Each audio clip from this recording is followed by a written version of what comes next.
We are back, day 2 for the Summoners War European League 2025, and this time around, no Sam, but we have someone very special here on the channel and in the casting desk as well. So, which side are you sitting on me? This side, yes. Okay, SeanB, how are you doing today, my man?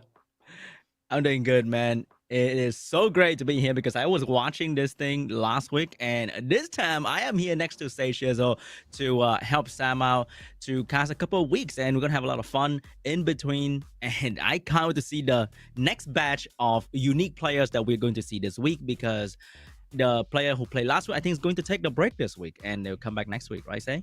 Yeah, correct. So we're going to have 6 different players than we had last week, and that also combines in total all of the 12 players that we have in this Summoners War European League. So all of the players that you saw last week aren't going to be here, but we have a very nice batch of players today. Bunch of familiar faces, but also a bunch of non-familiar faces, I would say.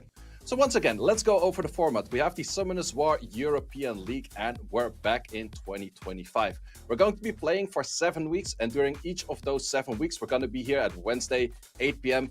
European time on this channel or any of the other channels that you're watching at this moment. All of these matches will be a best of 2. So that can mean that you can win one, you can lose one, you end up with a draw, a double victory for 2 points, or a double lose for 0 points. All of these points will be combined together towards the ranking that we will see in just a second. That is the ranking over there. In here, you want to be played as the top 8 of the league, because then you will make it to the playoffs, which are on the April 12th and 13th. And the playoffs are all the way best of 7. So last time around, we had best of 7 only in the finals. This time we have best of 7 all the way. That is going to be on April 12th and 13th. However, that's going to be on a Saturday and a Sunday, and it's going to be at 2 p.m. So with that all, we're going to be crowning the European champion of the Summoners War European League with a prize pool of 10,000 euros. Here, once again, a quick overview of all of the dates. If you haven't written it down yet in your calendar or you haven't mentioned it anywhere yet, this is where you can find us, when you can find us, and it's running from February all the way to April. So SeanB, talk to me. Are you liking this format? What do you think about it? I think we have a very different format compared to SWC. So everyone's playing for points pretty much before the playoff. So if you lose today, it doesn't really mean that you're out, right? You have more chance to win in the next day and the next day and the next day. So today might be a learning experience for some player, or today might be the day where they gain the point lead. Because I think last week I saw someone who lost 2-0 to somebody else and then instantly win 2-0 immediately against somebody else. And at the end, they didn't really place very low, even though they could have lost 2-0 against somebody else. So that is very, very cool. And it's going to keep every player on their toes every single week to make sure that they're always on top of the game, keeping up with the meta and checking out all the other opponents to see how strong they are throughout the league. Yeah, absolutely. And it's also different than SWC. In SWC, you mostly prepare against your first, maybe your second opponent. But here, you always have to play at least 3 opponents every time that you have to play. So there's a lot of preparation on that. Plus, it's best of 2. You can have 2 very different drafts. Whereas if you have a best of 3, you can have a repeat draft later on saying simple as like, okay, we do a repeat match of a match 1. But in this case, that's impossible. So let me introduce you to the players that we have here today. We have Crispy Bacon, Malignant, Joselino, I think that's how you pronounce it in Spanish, so I'm just going to go for that. Merle, Tech, and Charge. Definitely a few familiar names over there. SeanB, which one does stand out for you? I think everyone here is very strong, and especially I fought Crispy Bacon a couple times on the ladder, and every time he absolutely destroyed me, you know, not surprised because he is an incredible player, and there are many other new faces in the league as well, especially in the competitive Summoners War scene. So I can't wait to see what they bring to the table, because for Summoners War, there are faces that we see every single competition that, hey, sometimes new blood is very much welcome, and what they bring to the table can be very surprising. Yeah, absolutely. And also, once again, same as the last day that we had with a few players that were not being in G3, this time around, we also have that. We have a few people being G2 and actually making it through the qualifiers. So that might be just by pre-ban being slightly different, having a slight more favorable idea of just how to work the meta that way. And that might be very interesting to see. And actually, last week, we also had the G2 player actually ranking pretty well and getting a bunch of wins in. So very curious to see how this time around those do it. But then again, we also have a few powerhouses in there, always ranking super high in G3 in there. And I'm very curious to see what they will bring as well, because in the end, this is also different for them. It doesn't mean that if you're on ladder, very good, because you can play maybe your 5 comp that's very well rounded with a bunch of LDs in there. But in here, that one key unit is taken away from you every single time. So that might make the dynamic of your team very different and might have you make complete switches. I see. Also, with pre-ban and people knowing your team, it can be very different from playing on the ladder where you're fighting a stranger every single time and they don't really know exactly what you bring to the table. But in here, a G2 can study the G3 unit and see, okay, he's fast here, he's wheeled up here, and he tend to pick this thing last, and I can prepare for that. So it's going to be very interesting to see how the G2 player can also defeat and become a very, very worthy opponent for the G3 player in the league. Yeah, absolutely. So I can't wait to get started with this. And I think the first matchup is just about to be on the screen. I'm definitely very excited once again, and I hope y'all very excited as well. If you're here in the chat, let me know who you're rooting for today. But this is going to be the first matchup of today. We got Crispy Bacon against Malignant, and I think this is going to be right away really a powerhouse of kind of match, because both players mostly rank very high in the G3. So we will see a little bit more about them in just a second. But what can you tell about their playstyle, SeanB? I think it's going to be a lot of LDs, and that is not a bad thing. That is actually a very fun thing. So for the first player, we have Crispy Bacon, and he has a Ragdoll. I think that's what we can tell from what he say to answer the question. And Ragdoll changed his playstyle the most, which means he could be a very strong bruiser player, because that is what we know Ragdoll for, right? Yeah, absolutely. Besides the Ragdoll, he also does have a Zeratul and a Gianna that he definitely likes to play. I can also see that he likes to play units that are slightly less common as LDs, such as Lydia and also a Uldong, which are units that normally aren't seeing too much of like the daylight in RTA, but it will be very interesting to see those as well. On the other side, we have Malignant, and we see like, okay, which units do you like enjoy playing the most? We got a Gianna, a Han, a Yeldong, a Silver, and a Laura. It's like, yeah, those are very good right there. So that's definitely where you can get very far with. Plus, he likes to be having an adaptive playstyle based on his LD. So he locks in the first few LDs, and then he has a lot of adaptive LDs after that as well. That's definitely a nice way to play this game. I can assure you that much. I think he's probably going to be focused on going first with Laura and Silver, controlling the enemy pretty much immediately. And also when you have LDs, you have the option to maybe snipe a unit very quickly, or circling around them with slow debuff from Silver and just a lot of increased cooltime so that they will never actually do anything. Yeah, absolutely. And I think we're going into the match pretty soon. So really looking forward to what these players have in mind. And are we going to see same as last week, where we have a lot of LDs being played in their own playstyle? Or do we still go back to, we have actually been talking about this earlier, Jongnam, Sekhmet, Oliver. Those units are very oppressive and very stack, or very strong, especially the Jongnam right now. Jongnam feels very strong and was also very good for the last week that we saw. So first time around, we have the Laura pre-ban and we have the Zeratul being pre-banned. All right, so no more Zeratul for Crispy Bacon. You mentioned that unit being one of his main unit, but he locked in a Gianna early, and over there, Malignant goes straight for the Speedy and the Yonhong to try to secure the turn one, and we can also see that the Ragdoll come out immediately when people trying to take turn one. Yeah, absolutely. Ragdoll's almost always good when the enemy goes for turn one. But then again, there's a Yeonhong on the opposite side. Yeonhong can also bring in some kind of fast or you can make a slow unit become very fast. You could think of like a Federica to snipe something out. You could think about maybe a Kiara in there.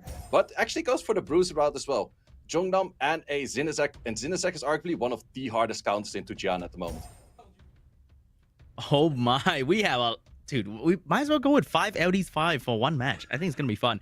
So we have the Jongnam and the anti-Jongnam in one draft, but that's not Kovaci. Zeddy also counter Gianna really, really well. So Crispy Bacon not giving up turn one just yet. Yeah, it's definitely... I think, because he has that strip attack bar defense break right there. Yeah, it's definitely an interesting to see the Dark Megami, but also the Lydia. The Lydia is mostly one of those units. We have seen it on other people's stream where it just doesn't do enough. Protection against it, of course, the Light Unicorn being very strong. Who do you have for bans? While the band's locked in very fast. It's actually scared of that Lydia right there. I think I've underestimated a Lydia too many times when I play this game, especially one from Crispy Bacon, because I'll be absolutely destroyed by that thing if I just have one resistance to lock in on that thing. It's very, very scary. So let's see what we have. We have the Yeonhong going first. Can you land the bomb? Can you land the stun? Does actually manage to land both of them. This skill 2 probably goes on that Gianna, and everything is very nicely locked out so far. So all eyes, ooh, did actually resist over there, but has a second chance to go for it. Oh, we have a strip defense break coming out, but who's gonna really use his defense break? Can Ragdoll actually snipe a unit with a skill 2? Almost snipe on the Yeonhong though, but not good enough, so the heal's back. That is a super high damage Ragdoll right there. Wow, that's also how I like Ragdoll in most cases. A lot of the Ragdolls nowadays, or actually back in the days where Ragdoll was more like a reflect kind of style, a lot of people are like, not too much damage on the Ragdoll, but this 23k, if he managed to take it out, it would have been a very good beneficial spot right there. But now it's a bit difficult being locked down, losing a unit right there. Can provide some stuns, but is that going to be enough? And here we see the Oliver keeping pretty much Gianna out of the fight, and Gianna's about to go there as well with the help of the Zeniths. Even if Gianna managed to take a turn, I think she's not going to be very, very impactful. And everything on Malignant team is just so good at keeping control on the enemy team. So as you can see, even with Ragdoll, not much that Chris can do in that match. Yeah, absolutely. And also the thing is, Ragdoll in general is good against AoE crits. And in this case, the Ragdoll was that early that there were no AoE crits on the field yet. A Jungnam, mostly not a critting unit. So for that reason, the Ragdoll cannot pick up that much attack bar. And then it's just waiting for your units to get out of the control that the enemy is providing. And in this case, did I manage to? We actually see a Lydia pre-ban. I think that Malignant is just simply saying, like, I have no clue what it's going to do, but I don't want to face it.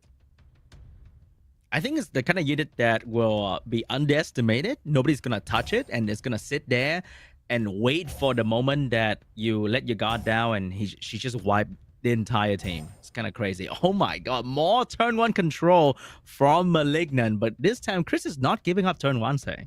Yeah, we're definitely both sides still hard contesting that turn 1. Zeratul is available for Crispy Bacon right now, but he has to be careful with dealing with that Gianna. You have to still deal with that Gianna while there's a Yeonhong next to it, and that is such a strong combination, because Gianna by itself, you need to have like a Heigang against it or something like that. He does have the Zeratul already for enough damage, but he has to be careful to lock in enough damage, because otherwise it's all support team.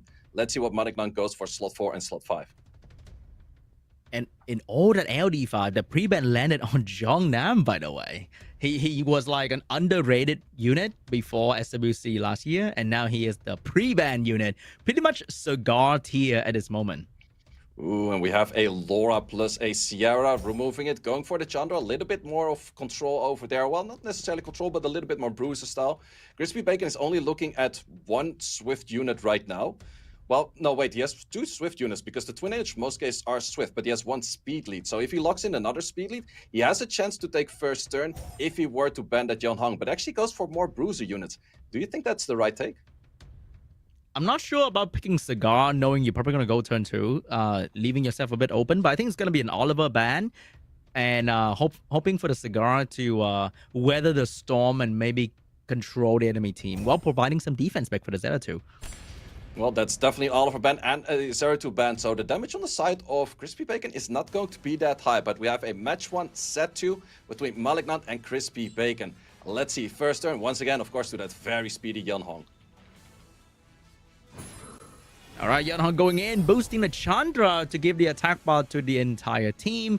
But this Gianna will have to deal with a Heigang and potentially buff coming out from the Water Twin Angel. Let's see how Malignant will use Gianna against Heigang. Ooh, that's a beautiful Despair stun. Yeah, that's a really beautiful Despair stun, but also by the boost up from both sides and taking an additional turn over there. Didn't even need it, but the Heigang suddenly is like, oh, I'm controlling the Gianna by the Heigang. It's fine. It's like, oh wait, it's still manipulated enough attack bars, boosted up enough attack bars. So my Cigar, which was supposed to move, didn't even move in the end. So Gianna's not doing the classic Gianna skill 3. She's just here for a bit of damage and a bit of bomb. So she's like a Ciara without a skill 3, which is not a bad idea, because Laura on her own is like an entire team anyway, and she can provide all the control that Malignant need. And even though Chris went in with a pretty solid team, it couldn't really do much against the Laura and the Gianna. Yeah, absolutely. Just shows how insanely strong the Laura is. But also the Laura, if you pair it with the right units, the Jian Hong for the right boost, the Chandra for the right boost, also providing that stun on the segment early. It just, everything just worked out. But also the draft, once again, was super solid. And it's definitely one of those drafts you have to do a lot of homework, a lot of testing. But then again, where can you really test it? Who has all of these LDs to test against? That is going to be a difficult thing as well. So it's definitely a hard one to prepare against. But yeah, let's see what the other players will do against that. But first, we have some other players coming up as well. So I think we're going to see those in just a second. So SeanB, what would you say would be the playstyle that you would adapt against if you know your enemy has a Yeonhong, a Gianna, a Zinazek, the Laura, the list goes on and on. What would you play against that? I think right there, the cigar, when you question whether the cigar was good, I think the cigar was definitely not a good idea because he wouldn't have any way to shake him out of stun or slow.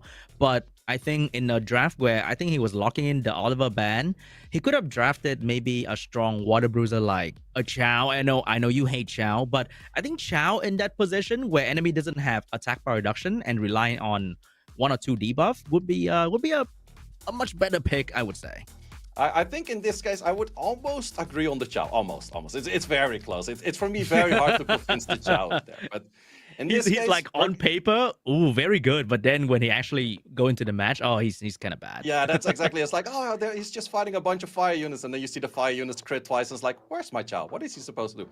But then again, we got Jocelino and Merle going in for the next match. We actually have a Spanish player once again, and that's been quite a while. The last one was, I think, Serpolita, and then we're looking back at 2021, the last time that he played in qualifier. So that's definitely been a while. So it's good to see some Spanish representatives once again. Oh, we have, I think, one of the first female player that I haven't seen in a long time in the summoners or competitive scene. I think the last time we had a female player was in the APAC qualifier, but she didn't really make it far as well. And that was many years ago. So I'm excited to see what she's going to bring to the table. Yeah, absolutely. So first of all, we got Jocelino. He likes to play passives. Like if we're reading those units, Vanessa, passive, Capso, passive, Hot, passive. Eleanor has a skill 4, but technically a passive. Juno, passive. So he definitely does like them passive units right there. So it's definitely going to be more of a bruiser style. And it's very curious to see like what kind of bruiser style you can adapt right now. Because a lot of the units that are very common right now is that Sekhmet, is that Oliver, is that Jungnam. Or maybe he's going to adapt to those as well. Merle on the other side, we're liking some passive units as well. We got the Fengyang, we got the Juno, but then we also got the powerhouse of the unit that we just saw in the previous match, Laura, paired with a Vivagel, Shizuka. That sounds like some very strong units right there as well. I think you mentioned earlier before we cast the tournament is that Laura is still one of the strongest, or if not the strongest LD in terms of win rate and pick rate in RTA in general. After I think she got 2 nerf as of now already. Yep. 2 nerf and she is still one of the strong, just like Oliver, right? Like they just bring the unit up so high that now bringing them down is just a very tough thing to do without absolutely destroying them, like how they did with Gurkha, where Gurkha is like God tier and then like, what is that? Gone tier. Yeah, it goes from God tier to Gone tier. But that's an interesting thing, yeah, because Oliver, I think, went through like 4 or 5 nerfs already. He's still the most pick rate unit at the moment. But that is more because he pairs so well with all of the other units as well.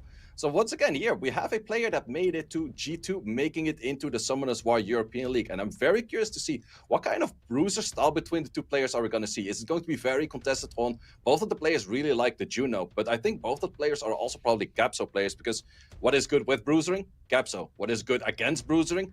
Also Capso. So that's definitely one of those units that I expect to be contested between the 2 players.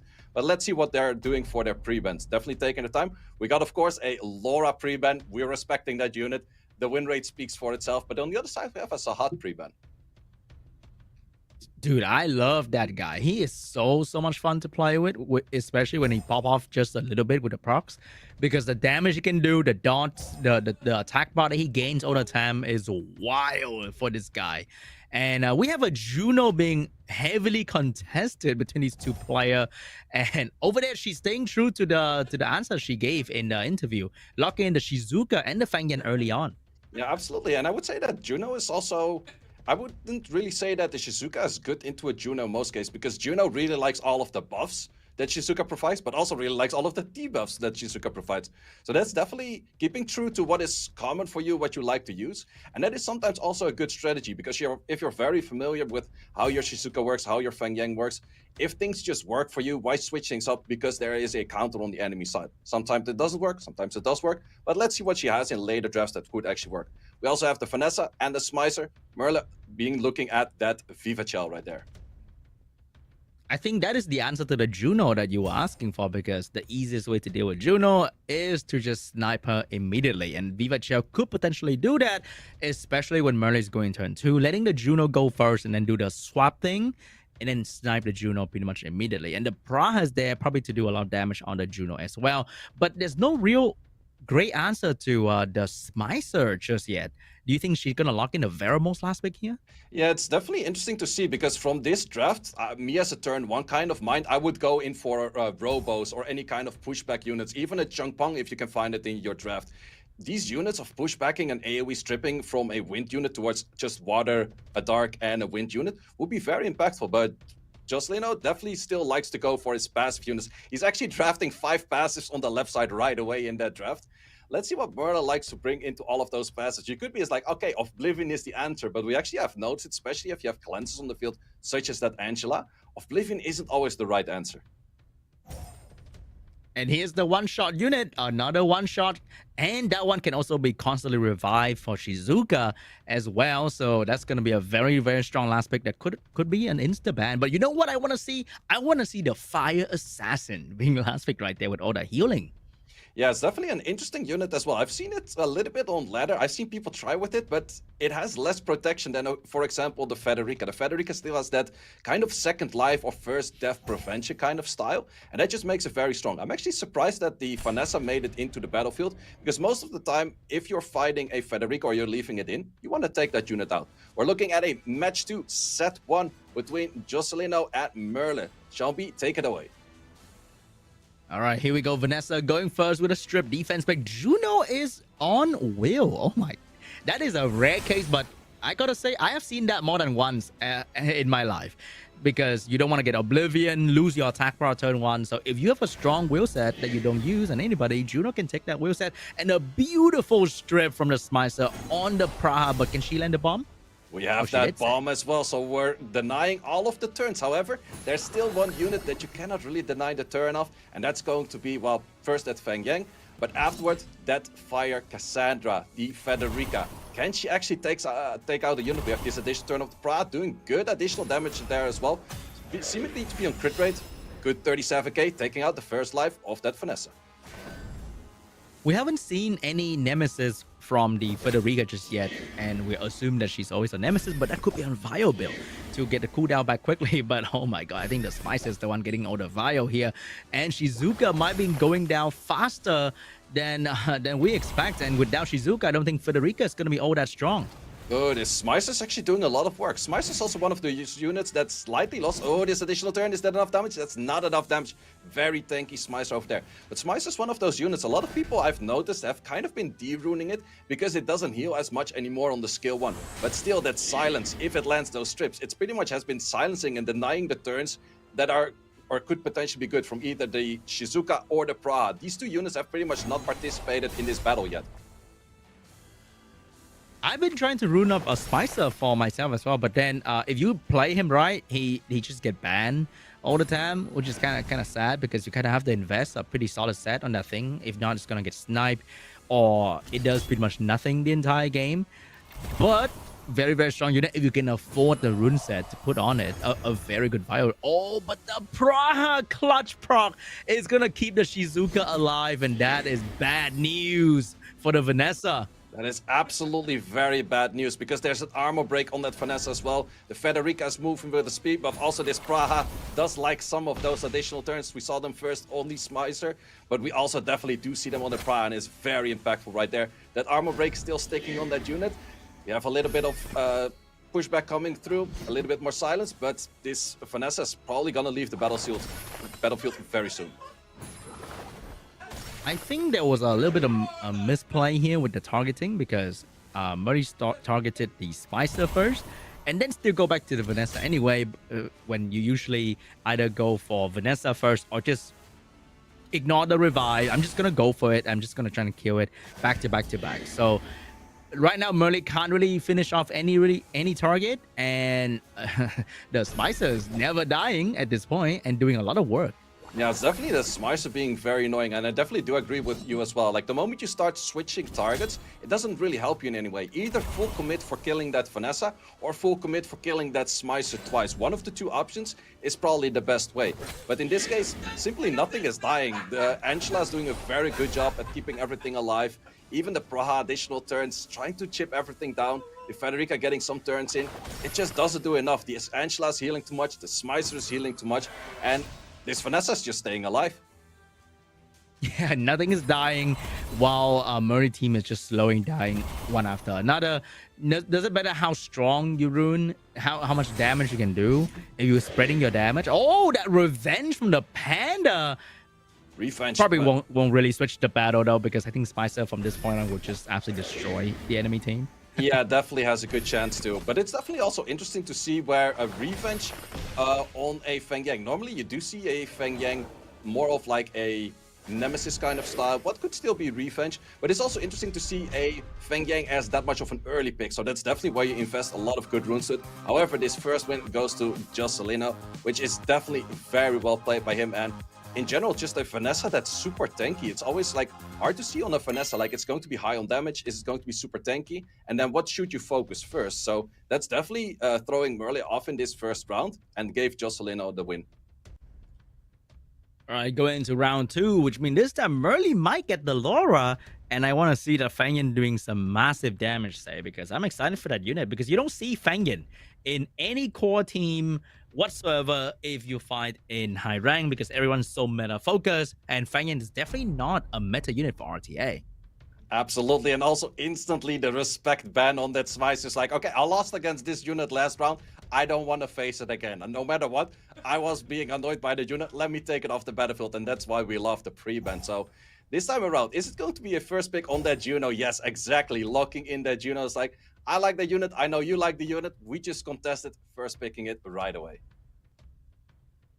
I think it also gonna block the potential Shahat coming out from Jocelino as well, but we are still seeing the Vanessa first pick right here, and to completely lock into the Bruiser playstyle. We got some heavy Bruiser action from both sides of the table over here. Say, absolutely. Like, it's interesting to see that we're straight going in for like Angela bruisers, because I would say Angela is a good healer, a good bruiser, but locking in that early, it's mostly a unit that fits in like a slot 5, a slot 4. But Jocelino he did mention he likes his passive. Once again, we're looking at 4 passives on the field. This man does not like to press the 3rd skill right here. Wait, so do you think Tessarian is a very good answer here? Because that is one thing that people instantly think of when they go for anti-passive. But I don't think Tessarian is that good of an answer nowadays anymore. Why do you think so? Well, the reason why it's difficult is because you first have to land the Oblivion on the Angela, and then you can start landing Oblivion on other units. So it's just very hard to work with Oblivion, and none of the Oblivion units are that good unless you go for the LD Oblivion units that can do it AoE. But we also have, once again, a Laura, plus another defense scaler as in that Abelio. So definitely a hard defense scaling team on the right side. On the left side, it is interesting to see, because what if you ban out that Sahat? Is the Fire Monkey going to do enough damage against those water units and a Feng Yang? I'm not too sure, but I know one thing for sure, that this G3 player just value Rakuni more than the Light Horse, so we can both agree that Light Horse require buff right now, right? I think there's a lot of people that would disagree, but she has that innate passive where it's 15% chance to glance, 15% chance to miss crit. And if you're playing against it, that 15% on both sides feels like 100% all the time. But in this case, we have a match 2, set 2 between Jocelino and Merle. SeanB, take it away. Let's see what we have going on. It's gonna be a long one, boys, and we're gonna start off with the defense buff. But usually in another game, in another world, you'll be seeing Jongnam Oliver smashing down their skill 3. But here we're gonna start seeing they exchange the skill 1 instead. Yeah, it's definitely interesting to see a Laura just being there for the buffs, not being there for the strip, not being there for the setup. No, no, no. We're just having Laura for the buffs. But we have a defense buff, and that's the interesting about defense buff that people sometimes forget. Defense buff is 70%. So you're boosting a lot of damage on this Feng Yang. If we can get an armor break, this skill too might do a lot of damage right away. Can we instantly kill that? 23k, that is a very tanky Vanessa as well, but that's still very good damage. Yeah, I think if any one of them got a proc, that Vanessa is probably going to go down. But hey, look at that. Light Horse would never heal Vanessa back to almost full, right? Say, so Rakuni is a pretty solid choice over there. Rakuni definitely does do his job, and Angela next is like Vanessa's pretty much just sitting there. Oh, you did damage? I didn't feel that. Feng Yang going for the additional turn, doing good damage, but Rakuni is like, nah, that was not good damage. We work on that. We'll keep it cool. There's no issues over here. Damage? What damage? And both sides provide a lot of healing for the team, and Vanessa is still under a lot of pressure for the enemy team here, and potentially if the Feng Yang get another good turn like what happened just now, it could potentially just bring down the Vanessa on his own. Yeah, definitely. You could, like, the Feng Yang is actually doing way more damage than the Abelio, which is the right element, instead of the Feng Yang being the wrong element. But Feng Yang is also, it was always known as the unfair bear. It just kills things it was not supposed to be killing. So all eyes are on that Feng Yang dealing enough damage right there. And Feng Yang with the accuracy change in the balance patch, giving it so much an easier time, defense breaking any target in this game right now, and that is a very fast, fat, and high damage Feng Yang. And this it's just a race, right? Whoever take down the focus target, and one being Vanessa, one being Laura, and I hope Merly this time doesn't suddenly change target and like, you know what? I don't want to hit the Vanessa anymore. I hope that she will focus down this Vanessa and do that soon. But the big issue is that Vanessa's back to full HP again. Plus, you have the Reflect passive. Like, she's already switching targets. Like, that Reflect is actually starting to do a decent amount of damage. Every time that Ansha places a shield, you hit the unit with the shield. There's just going to be a bit of chip damage. And it's actually a Despair, very tanky Vanessa. Interesting build right there. I like it. Once again, Vanessa barely touching the death door, and Rakuni is here to save the day once again. And the first one to lose the unit is going to be Merly. Laura going down, which means no more defense buff, no more slow debuff. So this Feng Yang is not going to get all the benefit that he's been getting for the entire match, and now getting focused by the Fire Monkey.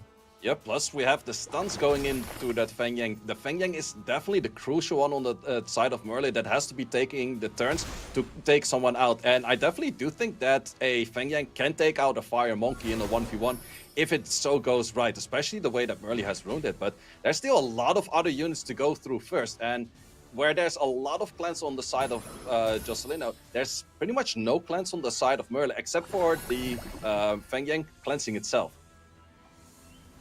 Pretty much, and the defense break is being handed by this monkey Vanessa every other turn, allowing these two units to do a lot of damage. And as times go by, the monkey just keep getting stronger and stronger, and it is unstoppable. Can you take it out? Oh, that is easily so done, much bro. Damage. That is so much damage. Very well played by that Rakuni, seeing the opening in there. There was that armor break, there was the skill 2 being available. And once again, a little bit of Angela turns, a little bit of, like, all of the units on the side of Jocelyn pretty much felt like they were never touched. Like, everything is back to full HP. There's the starting point again. It's crazy. Like, this team is being hard carried by pretty much two healers and the Fire Monkey going absolutely insane. But it also showed that, hey, you don't have to always play the meta control style. And because we are witnessing two bruiser player. They play this every day in, day out, and they are still ranking really high in the arena. It just requires, as you can see, a lot of patience when you play like this, right? Say, because you have to target the thing right, you have to endure the procs from the enemy right, or else you're just gonna go mad very easily when you play like this. Absolutely, but I also do think, like, actually the switch of Merle in this case did make sense. Maybe it's a little bit too late, or it's definitely a little bit too late because there's only one unit on the field. The switch to that Rakuni, the Rakuni is a net 3 unit. The base stats on that are really bad. It's a lot easier to kill because there's almost no HP, no defense on it compared to that Vanessa. But if you find that part out really late in the fight, then yeah, you finally take out a unit, but you can't do more than just one unit. And we have therefore the victory going to Jocelyn. Very well played with all of those passives, which is definitely different to see than what we normally see. Yeah, it's just really hard to control whatever team he was running. I think we're gonna be seeing Joselino fighting other control meta abusing player, and we can see how they handle him, because hey, if he's G3 with that, he must be doing something right. And if you can't go super control playstyle, you want to play with healers, you can follow his footstep and see what he draft, how he counterpick. It's definitely gonna be interesting to watch. Yeah, absolutely. And I definitely would say the upcoming of the pure vanilla cookies, also about the Lucia and the Angela, those are just so good as turn 2, because the Lucia, the fire pure vanilla cookie, is simply, oh, there's a lot of AoEs, we don't push back that much. Angela, oh, there's an armor break, we remove that. There's an Oblivion, we remove that. But also, if you were to bring in the Oblivion in there, and there's the Raccoon and the Angela, you Oblivion the Raccoon, Angela cleanses that. You Oblivion the Angela, the Raccoon cleanses that. Oblivion single target is simply not going to work. And where we started off last time around with all 1-1s in the first few rounds, we actually have all 2-0s starting off just now. But we have another banger coming up, and that is Tech Tech against Charge. Can't wait to see. I think I see Charge a lot on the ladder. I'm not sure about Tech Tech though. I never seen that. Maybe my rank is just never high enough to see Tech Tech in RTA. But I wonder what it's gonna bring to the table. Yeah, absolutely. Does have a few LDs and a very few unique LDs that he likes to bring as well. He does have that Neftis, he does have a Lima, and he does have a Secret. And the Secret, also known as the Dark Ivor, is a unit that he actually likes to pair on a violent set rather than a swift set. A lot of people use it for swift set, boosting it up, kind of cleaving with it. But his Secret is actually a violent one, and it moves after his units to lower the cooldowns on these units. So let's say you have a Athena moving in front or a Sonya moving in front, you lower that cooldown, and therefore you can use that skills where you don't really have too many dead skills at that skill 1 going in there. So let's see how that works out for him. I'm definitely curious to see, because those are definitely some LDs. Sure, the Nefties we do see a fair amount, but Lima and Secret we don't see all too much. Yeah, Secret is definitely going to be one of the most interesting unit to see, because she fall into the attack buff, attack bar category, which a lot of people will think, oh, I'm going to cleave, I'm going to snipe. But a lot of people in high rank use this unit with a lot of bruiser unit to give attack bar and also team up like Cigar, Chandra, that can provide very strong utility with a skill 1, and also team up reduce cooldown. So it's always interesting to see how they use these units outside of what they are usually known for and incorporate them into whatever draft they're doing to make it very, very interesting to watch. Yeah, absolutely. And I can also tell, I used to be a guildie of Charge. I've been in guild with him for a very long time, and I can tell you this man has insane rune quality. He also did mention one of his key things that he likes to do in this game is chasing that perfect rune, and he has a lot of those. So it's definitely one of those players that certain units really need really good runes to shine, and he has a few of those. For example, Necroma. And let's see if he can make that all the way. Also, highest finish, rank 13. That's a really insane finish right there. All right, let's take a look. What is going to be the pre-ban? It is going to be Volantis and Lima. I would say these two are the more underused and off-meta LD5 at this moment, but they are getting pre-ban. I wonder why. Yeah, absolutely. So I think it's in this case studying the opponent, just seeing what they normally play a lot and just instantly banning that, because maybe that is prohibiting their normal playstyle. Also, a Heigang first pick is something that I personally don't like that much, because a Heigang first pick, it's very open to simply say like, okay, then I'm not gonna play AoE CC, I'll play something else like single target damage with a Miles, with a Acroma. So very hard to control them, especially when Charge can pair them with strong healers like the Raccoon or Wind Pudding Vanilla Cookie thingy. That is very, very strong. But Charge is charging ahead with a Speedlead and an Ethna. It seems like he wants to snipe very quickly, ignoring the power of Hey Gang. But Tech Tech is going into something that you can't crit, that can both counter a Chroma and Ethna. Very solid pick here, utilizing the Kinky passive against Charge. Yeah, definitely an interesting pick. Also, a unit you haven't seen too much. Actually, last week we saw a very good Kinky as well.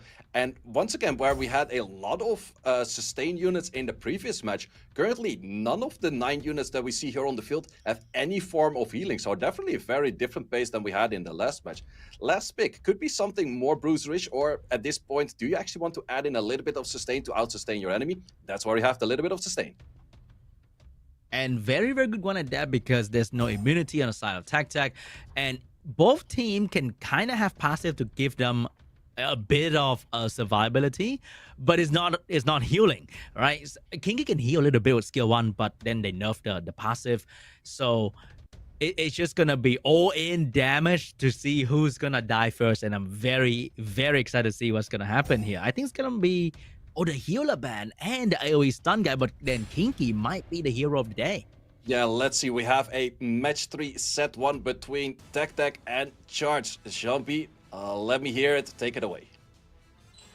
All right, guys. First turn belongs to the Ethna as predicted because she's one of the best Swift unit in the game, but then she is a bit hard countered by the Heigang for the strip stun, but she can still go for the AoE damage. That didn't really do much on the enemy team, but now we see the follow-up damage from the side of Charge. But what can he actually do? Can he actually bring down anyone at all? Because he's about to suffer some slow debuff coming out from the Chandra. Yeah, it's definitely interesting by that Heigang. Normally, a Heigang wouldn't have that much value if you really draft. Like, if it's a first pick, you can draft out your whole draft around it, but in this case, the Akroma's just too slow. Otherwise, the Akroma might have taken out that secret right away. But now we're going to see a flip of the turns. We had almost all of the units. Ooh, the anti... You didn't take a crit, and because you didn't take a crit, Akroma with the recent buff does take a little bit of attack bar, and that little bit of attack bar was just enough to take out that secret right there. Wow, I did not expect the secret to fall in the first turn, but she did.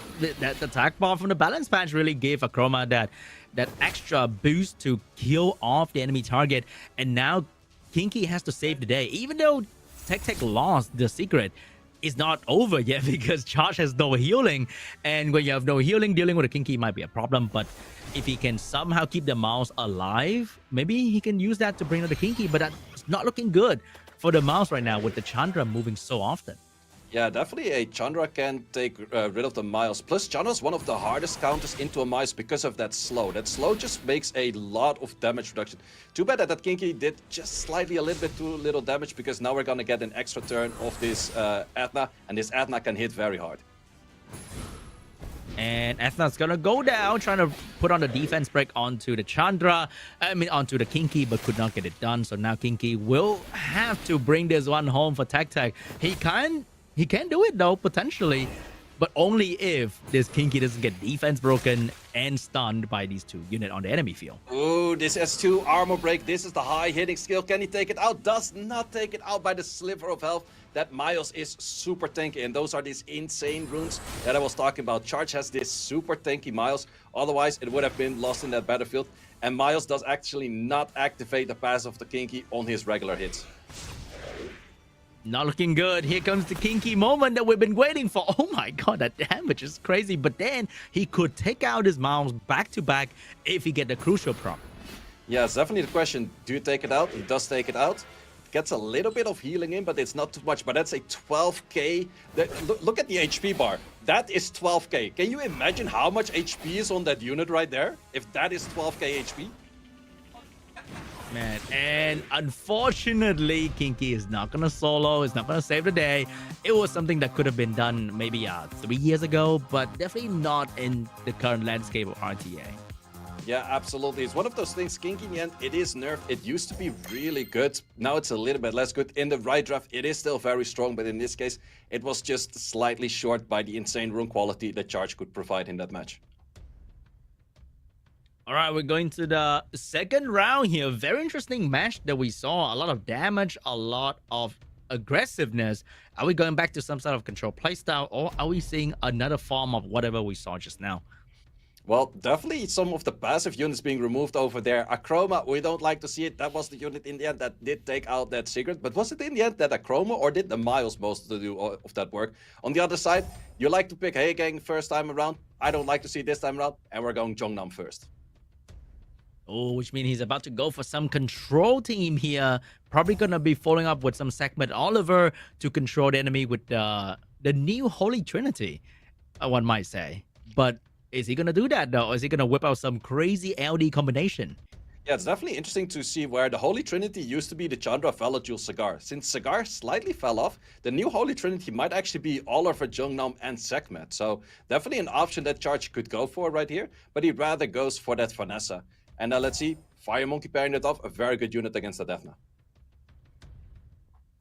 But very interesting. He's locking in 2 fire unit very early on into a Chandra that is going to allow Tactic to maybe bring in another water unit that can counter whatever Charge is doing. So maybe the Fire Monkey was a little bit of a rush in the mid pick, you say. Yeah, it's definitely an interesting one. Also, once again, going back for that secret, last time around, couldn't really do anything in the battlefield before she was taken out. But also, Ragdoll is just an insane strong unit against Athena. Normally, where Athena likes to go for a cycle on that skill too, it's already difficult because of all of the fire units on the field. But with the Ragdoll, it makes it impossible, pairing that up also with a Viva Chill. Oh, that's going to be the unit that's going to snipe the enemy unit here with the Ragdoll. So it's going to be very scary when they're trying to hit charge team. We have a Lima getting picked up here for some crazy protection that get insta-banned by the enemy. All right, so it's going to be looking very fun for both sides. We have a bit of meta unit, but I don't really see how this is going to play out. It's going to be very surprising for the both player. Definitely, but it's also interesting to see. I think that Athena is probably on Violent. So where you think like, oh, my Viva Gel is going to move after the Athena and it's going to have so much value. No, the Athena is actually slower than you. So the Viva Gel doesn't have that much value at all. And it could actually not do anything there. Maybe you could have opted to go for some healing just to get immunity in. Because now you're very open to the enemy for just anything at the moment. We have a skill 2 coming in. And oh, that suddenly went very fast. But we didn't get any damage for or any stuns from that unit. AoE slows rocking in, and then we have that secret moving with a lot of damage potential for that Masha. That's the first time in my life I see an Ethna being outsped by Vanessa, but hey, it's working out just fine. And look at all that setup for the Marshal to start eating. And the first one's going to be the Monkey. And there might be another one going down. Monkey's about to go down again. And Ethna with attack buff going in with another round skill 2 that can potentially take down the Monkey. Oh no, gonna secure the kill first. That is a G3 play right there. Not greedy, but go for the kill. Well, I'm not sure about that because I think I would have more go for the kill on the Monkey because the Monkey, the moment it starts proccing, we all know what Monkey business does. And sure, you need a lot of Monkey business to come back from this point, especially since you have to push back and the dots on this unit as well. But it's still always very dangerous. The moment it provides the stuns, the moment it provides the healing. Sure, the Fire Monkey kind of fell off because a few other units, mainly the Jungnam, is that strong at the moment. But this Marsha is just doing a lot of work and taking out most of the units, with Tactic taking that second set, being back at a 1-1. Man, such an aggressive team. The attack buff giving the Ethna and the Marsha so much more damage output compared to usual, especially when they build on Violent as well. So they get to do so much damage. They bring a lot of defense back. They bring in the slow debuff. And especially when Tech went in with a slower team, I'm pretty sure his slower team is probably faster than like 90% of people out there. But he was slower. And that gave him such a huge edge against the enemy because there was nothing that the enemy could do to do with that slow team, because he went with the Vanessa, which could not provide any CC. Instead, he could have went with something that had attack by pushback, AoE push, wind robo, whatever. But then he went with a more bruiser, but then he happened to outspeed and then he get absolutely destroyed. Yeah, that's also where you see Jungnam really likes to be paired with an Oliver rather than a Vanessa, because Jungnam skill 2 and Vanessa skill 2 are kind of on the same level. Strip and apply something, but mainly that strip is really nice to set up for an Oliver. If he was able to have an Oliver go skill 3 on either the Chandra or the Secret, you at least deny a bunch of the turns. Sure, that Marsha would have been very good into an Oliver, but you would have had a little bit more back and forth. Also, most people do not really expect an Athena to be either Violent or Despair or anything what it was. It was not Swift for sure. That's a thing that we know for sure. But let's look at the bracket that we have thus far. So we have played all of the matches in the first quarter, well, first third, let's call it that way. And we did see all of our players. So now the players are going to be mixed up and playing against a other player in the next few rounds. So what are some of the matches or some of the plays that stood out most for you so far? I think that the full Viral team from Tech Tech was definitely very, very interesting to see. But what is coming up next going to be Merly against Crispy Bacon. So we have now something very, very different from these two players, because we're not going to see maybe Bruiser fighting Bruiser anymore, because Crispy Bacon can go for a full LD cleave. And I'm very interested to see how Merly's going to deal with that, because it seems like it's going to be a pure turn two no speedy kind of draft, which is very vulnerable to like a double swift stripper into AoE pushback into AoE defense break, which we saw from Crispy Bacon with the Dark Megumi, which is almost perfect for any form LD cleave that he planned to do. Absolutely. And we're going to see just all about that. How is Merle going to handle with all of those units after?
And we are back for the Summoners War European League Day 2 here with SeanB once again. How are you enjoying this so far, man? I know it's very late for you, right? Let's not mention that, okay? I'm trying my best. Okay, I'm trying my best.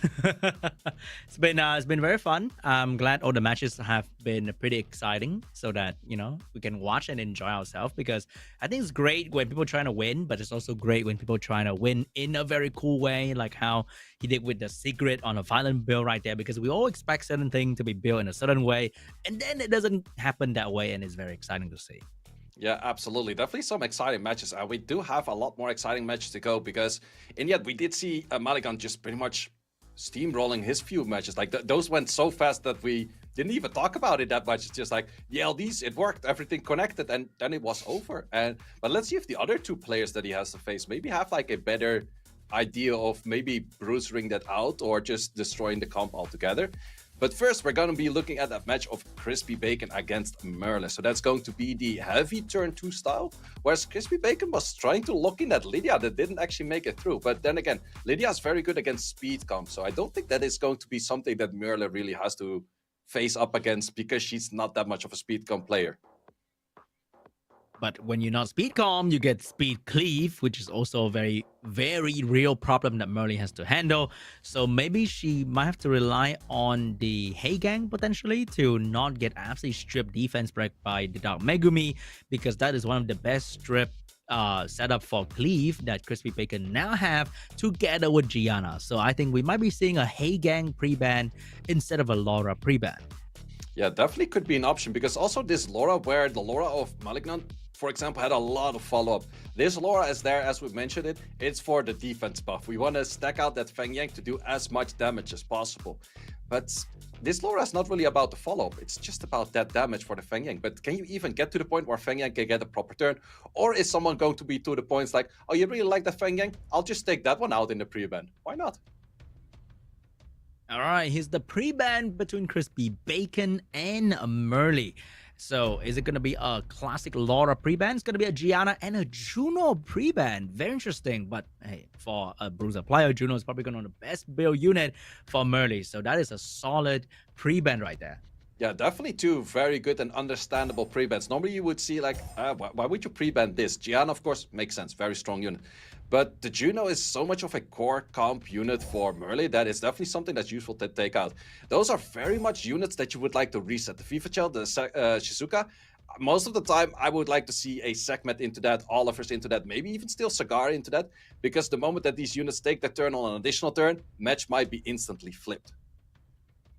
So I think Crispy Bacon is still leaving his option open. He can either go single target snipe, he can go AoE with the 0-2 and the strip being available now in the field, but it's gonna be a mix between control and damage for Crispy Bacon.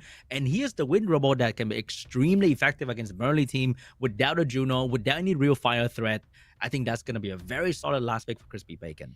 Yeah, absolutely. And I did mention it before, the Wind Robo is looking very strong into all of the units of Merle. Plus that Cigar, there's just so much stuff going on the team of Crispy Bacon, and Merle can just pretty much just sit there and wait until she gets a turn, because the only passive unit she has on the field is that Feng Yang, but it's not too much passives that can get you an insta turn against that. And the bans came in super quick because Crispy Bacon saw the draft. He's like, I'm not gonna play that. On the other side, Cigar is that core unit that Shizuka cannot proc out against, or at least not as good. We have a match 4, set 1. SeanB, take it away. Oh, it's going to look really bad for Merle here because we have a lot of strip defense break together with a beautiful strip stun from the Robo. So the only thing that can happen here that's bad for Crispy Bacon is he missed the Robo strip and stun. He going in straight for the kill onto the Shizuka. Could not get a snipe, but Robo here is here to finish the job. It's a lot of damage coming in. Plus, we have an insta rotation on that skill 3. Can we get the AoE stuns? Nope, we're stopping at 2, but we still have some pushbacks working from this Megumi. Megumi with a pushback and a violent problem. Megumi can also stun with a skill 2. Take away the attack power of the Laura. So the chain is not stopping just yet because 0-2 is well known for going absolutely again and again on the enemy, taking them down with that huge damage. And Robo has the cooldown reduction from the Twin Angel to provide another round of AoE pushback. It's just so much damage here, say. Yeah, that's a lot of damage. Look at that. First hit is connecting for 12.6, followed up by double sixes as well. It's maybe on a little bit less of a defense unit, but wow, that's a lot of damage.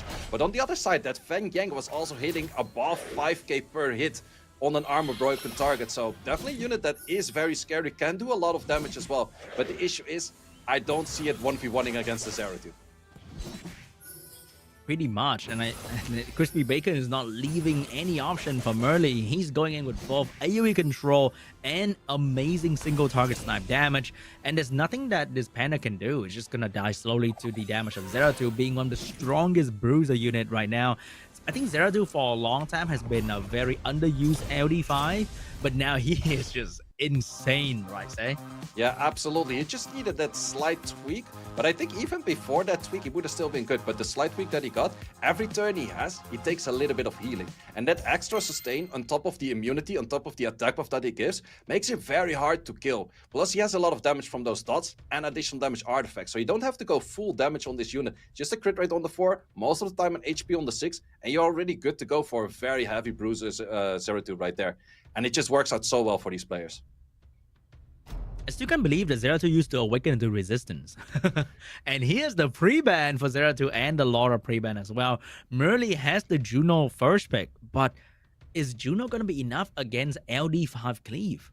Yeah, it's definitely going to be the question, like, is the Juno enough? I definitely do expect to see a Juno locked in right away. But if you go back to that Shizuka, if you go back to that Viva Shell, Crispy Bacon, as long as he connects his skills from, for example, a Gianna, it's going to be very hard to deal with that. So I think, Merle, if you're playing turn 2, you have to be looking more into passive units, as that Jocelino did so well in the previous round. But what kind of passive can save you from getting stripped defense break into some massive damage from Crispy Bacon? Because I don't think she's locking in the Hey Gang at the moment. Yeah, I definitely would say, like, Hey Gang, if you're fighting snipes, Nana is an option. There's definitely the Rakuni, the Angela. Those are definitely options out there. If there's too many debuffs, currently there's only a bomb, maybe an armor break. A Veramus could do very well. But Crispy Bacon is actually saying, like, no, I'm having the pace of this fight. I'm locking in a Vert. And this is definitely where people might say it's like triple revenge Vert here. I am very sure that this might either be a Swift or a Violent Vert. Honestly, man, I have no idea what Crispy Bacon's doing. Like, he's testing the water. He's like trying teams because he definitely doesn't need to do that. But he's doing it anyways, locking in the Vert and the Fire Monkey King. Vert is definitely going to be great against the Viva because Viva relies on you having low attack bar after you take a turn. But with Vert in the field, it's very unpredictable what kind of attack bar situation is going to be on the enemy unit. So Viva might not be as effective as Cigar getting locked in for the last 2 pick over there, being Shizuka and the Abelio get insta-ban. Yeah, the bans definitely make a lot of sense over here. Shizuka and the resetter of the Shizuka, both of those are not going to get any play over here. In match 4, set 2 of Crispy Bacon against Merle. We have the Gianna coming in with a bomb, and can she go for the AoE stun? Ooh, does not connect the AoE stun on the Abelio. But I don't think that's really matter because he's probably going to focus on the Viva quickly. And that's going to trigger the Abelio healing anyway, even if you manage to stun it. The real question is he going to finish off the enemy target quickly enough? Yeah, it's also going to be the big question. The Abelio skill 3, how many provokes are you going to get? And especially on a unit like a Vert, can you get the provoke on a Vert? Because that is a very crucial one, where the attack bar gain gets lowered by a lot. All right, here comes the heal. It's gonna pop the heal, giving the attack bar and the provoke. It's gonna land on 3 targets, say. So that was very, very clutch coming out from the Abelio, trying to keep the Viva alive. And it is gonna stay alive, and it's gonna manage to do a bit of healing here to save the Panda from the bomb damage as well. So pretty much turn 1 from Crispy Bacon turned into nothing. Absolutely, but also that could have been played slightly different. You could have went for a Abelio skill 1 on that Vert, potentially stun it, because any hit that came after on that Viva Shell would have been picked up by the Abelio passive regardless. So it is definitely a way to play it safe, but he could have also played, or Merle could have also played it slightly differently because, well, in the end, it is working out. We do have that armor break sitting on that Gianna right now, and Gianna has to start cycling turns again to get that bomb back up. And I don't think Gianna's gonna. Oh, Gianna's gonna get a cooldown decrease from the Twin Angel to get the bomb and the stun once again. But this time, miss on the Viva, a very crucial miss right there because we all know that the Abelio is probably gonna get the cleanse and the turn anyway. So he's now moving on to the Panda. Can he take out the Panda? He could not take out the Panda, even with the bomb damage. Yeah, the bomb damage doing a decent amount, but Gianna most of the time these days are built on a lot of HP, so it's not really going to work too much. Switch Destiny is actually going to be sending into that Monkey. The Monkey does still have skill too, so a little bit HP is still given back, and that might be enough HP where the rotation actually gets a setup for the Monkey plus the Vert moving next, so I'm not sure if that Switch Destiny was placed at the right moment over there. I think it is very hard with a Werner field for the Viva to find an opportunity to use it in like the perfect way. So I think she saw the window, she went for it. Was it really worth it? Probably not, looking like how the Monkey is still going to be alive. But I think that was a trade for the Gianna as well. And 1-for-1, can we see this Monkey carry the game and with the Water to an Angel, or will Merly actually win the Bruiser battle from here on? Big question is also, is that Abelio under passive range? Because it's very common for the Abelio to use the skill 2 to get just over the passive range, which happened in this case. And that's also the exact sweet spot of Abelio where you like to be it in. Just under the passive, and then use the S2 just over the passive. And that's exactly what happened right there. And that might actually give like a victory over there, but still have to play out against that Monkey. Can we get stuns? We do not connect stuns, but we have shields. Not enough damage on the Fire Monkey. Dude, the provoke from this Abelio has been absolutely on point to keep the enemy damage away from the auto unit. And because Crispy Bacon locked in 2 fire unit, this Abelio is doing a very good job tanking the damage. But right now the damage is back onto the Viva because the Verd can keep cycling turn despite the provoke, and the Monkey is doing a very good job. Can the Monkey take it out on the skill 2? It's max stack 21k taking out. But also I was looking at that Vert damage. Vert was hitting about like 5k on armor break. That's a lot of damage over there. But this Fire Monkey is eating a lot of damage right now. One more hit from the Juno is absolutely going to take it out. But Fire Monkey has one more hit to say something about it. If you can land the focus shot right now, get the armor break that this Twin Angel has been doing so consistently. No, oh, it did get it. Does it get crits? Does not get crits. Can this Fire Monkey take it out? 16k takes it out, takes the additional turn, takes a little bit more healing. Abelio against the world. I think this might be it for Abelio. Abelio is a very strong unit, can potentially solo you, but it usually happened on arena defense back in the day. But right now, against the Water Twin Angel, gonna be very tough. Even with the heal, Water Twin Angel can now use this window to stun and defense break the Abelio, leaving it no way to defend itself against the damage, even from a Vert, who at this point can do some pretty solid damage, even with 1 crit from the both hit. Yeah, absolutely. And that's once again where you want to find the perfect window. And in this case, the skill 2 was not on cooldown, so couldn't use the skill 2, had to go for the healing on the skill 3. And then you can get in this awkward situation where Vert is just simply doing too much damage. Plus, Abelio is defense scaling. So if you get a defense break, you're not going to do as much damage on your skill 2. And that did not do a lot of damage on the Vert. The Vert is still looking rather healthy, and the Water Twin Angel can bring back the Vert with a bit of healing as well. So not looking good for Merly here, and I think this is gonna finish up the match. Very, very good effort from the Abelio trying to keep the team alive, but not good enough. Yeah, that's definitely one of those units, like, sure, it's trying to get those passives in at the right moment. We did see it once, where you can heal up with the S2, but then again, the damage was also not enough. Like, sure, it's a defense scaling unit, it can do a lot of damage, but you also still have to build it on enough HP, enough speed, you have to get the cycling in, it has to do a lot of things. And yeah, with an armor break setup, can do a decent amount of damage, but in the end, the Fire Monkey was stronger. However, the draft on Crispy Bacon's side was pretty interesting because he kind of went to the waters which Murray likes to swim in as well, Bruiser side. Whereas I would say that Crispy Bacon would have probably just went for like some kind of cleave style. You do know your enemy is a lot slower, doesn't bring as many passive units in if you just reset the Shizuka or just simply ban it out or bring in that Cigar or do a combination of those things. I don't think you have to be really in the waters where you bring in like a Vert, a Fire Monkey that much. Yeah, that was very weird. I feel like he was kind of just like testing to see.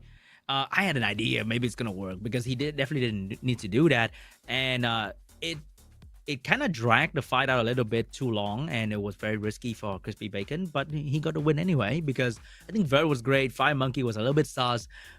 because I think he was looking for like a single target damage unit, and Zeratul was banned, so it's kind of just went with whatever he felt at the moment, and the Fire Monkey was the unit that he felt at the moment, and also Fire Monkey is pretty much very good against the Juno and the Fangyin, so I think that was his reasoning to go with the Fire Monkey, but still I think he had like better option in the box.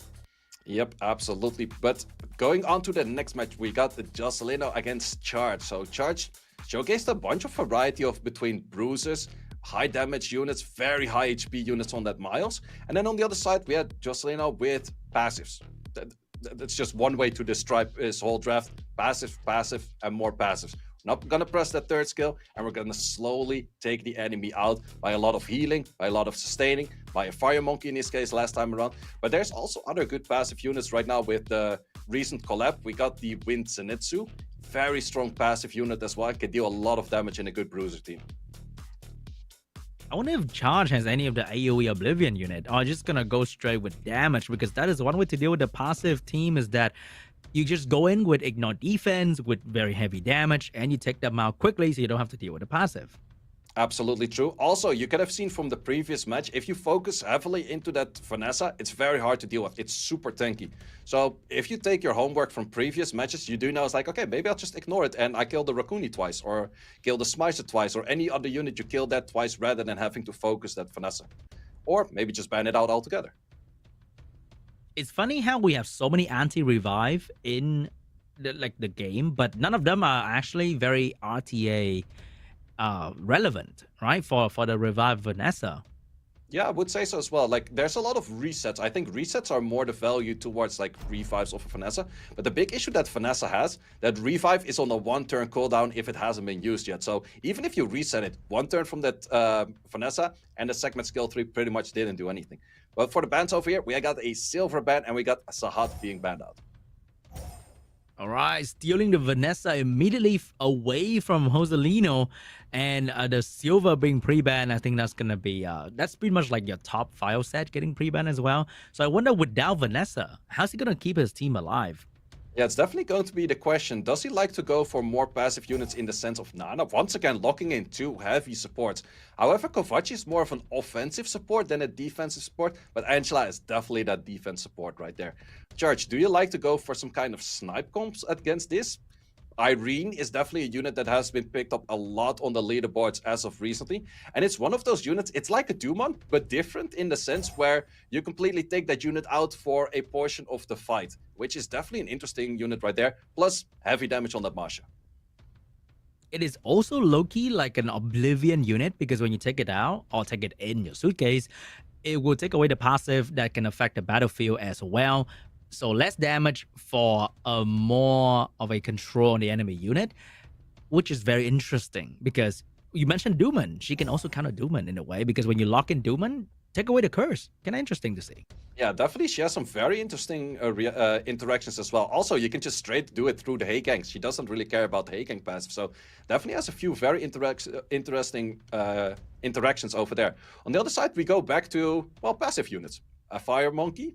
And then the Chandra does have a third skill, but definitely still on the heavy bruiser side. And that's also where Charge does see there is not that much strip on the side of Jocelina. So if you can fight 2 units right now that can utilize that not being stripped, in this case he finds the Federica and the Vivachel, and then he can work his way around there, bruisering it down while not having to get too much strips. But also I would say a unit like a Valajul does seem very strong in this draft.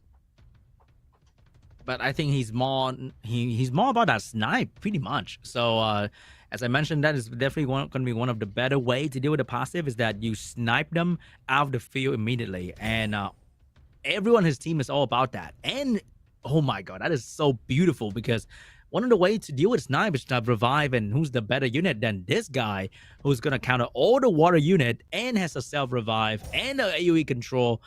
And it is such banned an out. amazing last pick. Yeah, pretty much. When it's too perfect, it has to be banned out.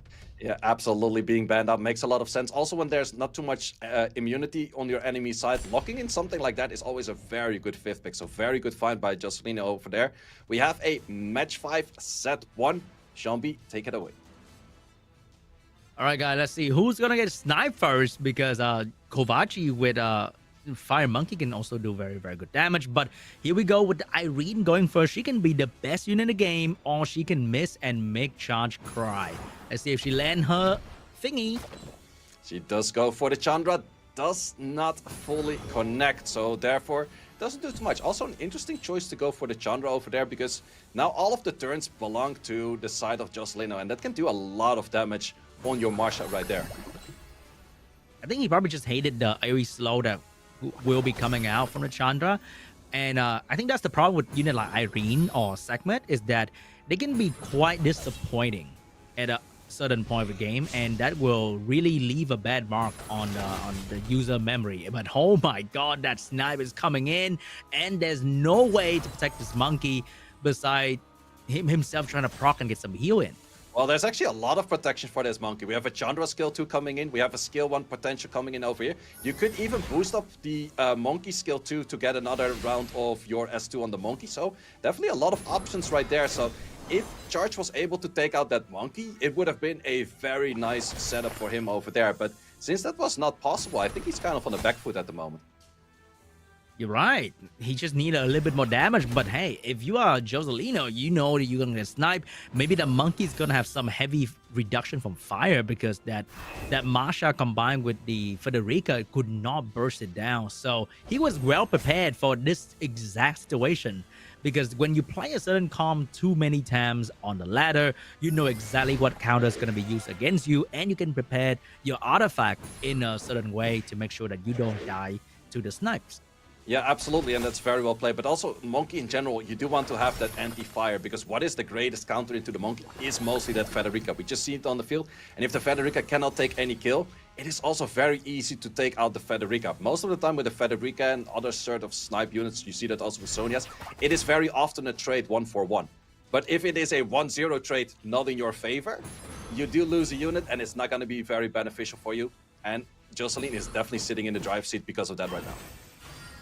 Pretty much. I think Charge went in with the snipe, the Irene, but everything that he trying to do kind of failed in the first turn. And that is one thing for the snipe team, is that when you fail to achieve your snipe, you get very exposed, because all these units don't have any way to really defend themselves against the heavy damage, and there's really no way to strip the shield and the heal and all these amazing protection from the Chandra and the what's this thing name again? The yellow healer. Yeah, the yellow healer is called an Angela. That is the pure vanilla cookie wind. Ah, yes, Angela. the Angela.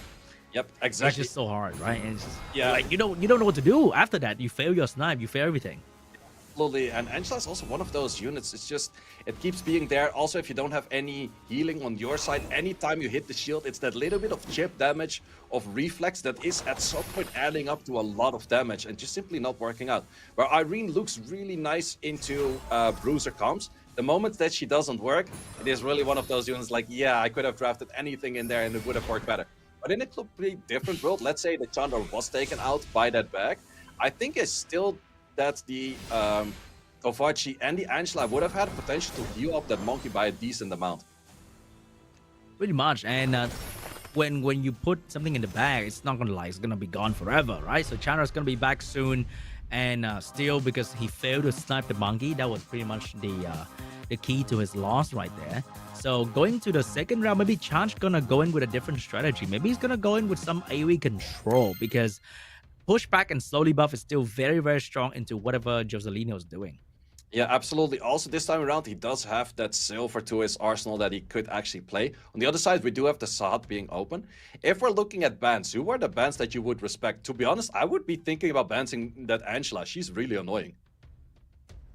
True, but I wonder what Charge gonna do. Is he gonna ban out the healer or the immunity buffer? Because hey, taking out a Kovaci can also be applied, because if that unit managed to come between both of immunity, that permanent immunity can be very annoying for Charge. Yeah, absolutely. That's also a very good ban. And we do see the Kovaci being banned over there on the other side. We do see that Viva Gel. Also that high damage threat. That is actually not a damage dealer. It's just always one of those units. It is there in the draft where you're always like, okay, if it gets the turn at the right moment with the right skills up, it's insta-death for a unit. It's just very hard to deal with. Also, Joselino, very fast, locking in at Vanessa. Other side Charge, muscle memory locking in. That's Silver and that's Jongnam. And he's definitely been doing that a lot against some of these units. Water Gojo, however, haven't seen too much of him yet in this Summoners War European League. Oh wow, we have a Water Gojo. He can't lose attack bar, so that can be very good against the Jongnam and the Silver attack bar pushback. And we have a healer, the Wind Angela is going to be on the field as well. And Charge still believing in the Irene to lock down one of the enemy units so that he can control even better. Yeah, definitely an interesting one to go back to that Irene. Last time around it didn't work, but in the end, she didn't have a good connection on her third skill. If it does get a good connection on the third skill, it might be very different. But once again, Charge is going very much for slight bruiser style of units, but not really like heavily on the CC, not too heavily on the bruise. It's a little bit of a mixture of everything. I think he wanted to snipe quick and then control whatever's left on the enemy team with a bit of slow debuff. I think the beautiful thing about Silver is that you're not fully locking in the control, but because you have immunity, your team is so much stronger against Bruiser because if they lose their main strip, there's nothing much they can do against Charge. Yeah, definitely interesting. Also, Jocelina almost locked in just one sustain unit, and that could have been an opening for Charge to be like, okay, I'm gonna ban out your Angela and then work my way through, for example, with a Rika, or work your way through with anything of like just dot over time damage and then make it work from there. But actually took it away, went for that smice, and it's definitely better to have that double sustain draft on that left side. In the end, Charge does actually still go for a Rika kind of style of unit with a Bludger. And that's going to be a lot of damage on the side of Joselino.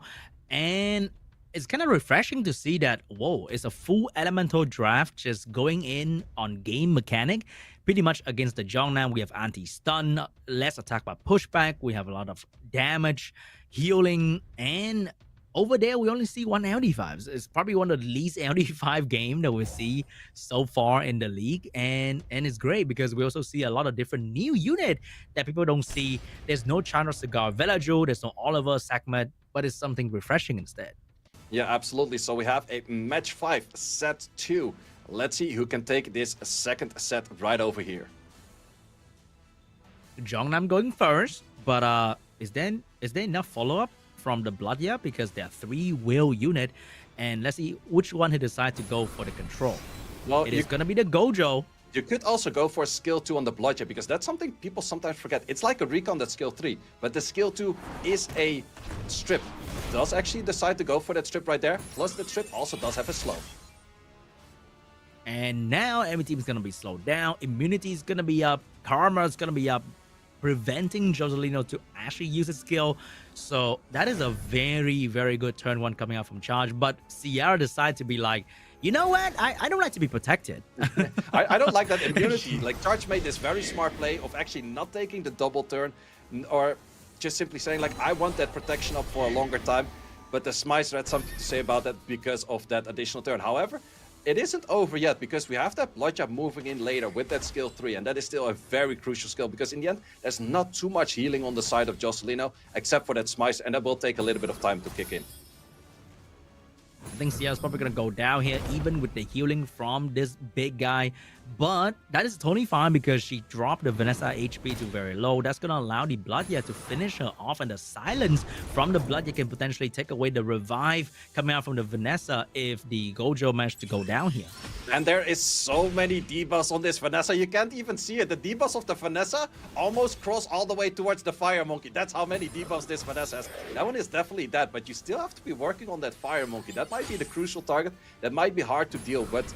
Then again, you do have that Bludja, you do have that Jongnam, and you do have the protection from that Silver. So I think that Charge must be in a good position right now. Unless Smicer has something to say about that with a double silence right there. Bro, that recreates some nightmare about Smicer from the Smicer meta day with the violent proc controlling the entire team kind of vibe. And I mean, Smicer is pretty much controlling the entire enemy team at this point. From one moment, we thought Charge was going to win, and then no, he isn't winning anymore. He's actually might be losing here to the Smicer and the Monkey because Bloodya is being absolutely shut down by the enemy team. Yeah, absolutely. Plus, the Smicer is still hard to deal with. Like, especially every time it's stripped. The odds of stripping when you have immunity aren't that high. But this Smicer says, like, no, I'm gonna do it every time it's needed. And the two-turn silence is completely shutting down the brutal power of this the big blue guy here, Jongnam, cannot use all his skill, but maybe with a small proc, not getting the small proc right there, and this Misa might be getting on a turn, but I think Spicer is about to go down as well. Yeah, if you go for skill 2 here on branding, that's definitely the right play to go for that skill 2 rather than the healing. Sure, you might lose your silver in the process, but that is the best way to get rid of this Smicer over there. But now the big question, and that's actually a matchup I haven't seen too much. Fire Monkey against a big blue guy over there. It does have the healing, it does have the branding. Those you want to use at the right moment. But on the other hand, if you get that crit in on that skill 2, an armor break, if it connects, it could still do so much damage. So we're witnessing the greatest anti-CC unit of the past and the greatest CC unit of the modern day. But the monkey with the crit, locking in the defense break, and I think Jongnam might be going down here. Even though he's water, he's not going to be able to keep up with his fire monkey. Oh, and that's another crit, taking out that Jongnam for a 2-0 victory for Jocelina. Once again showing passive units work really well.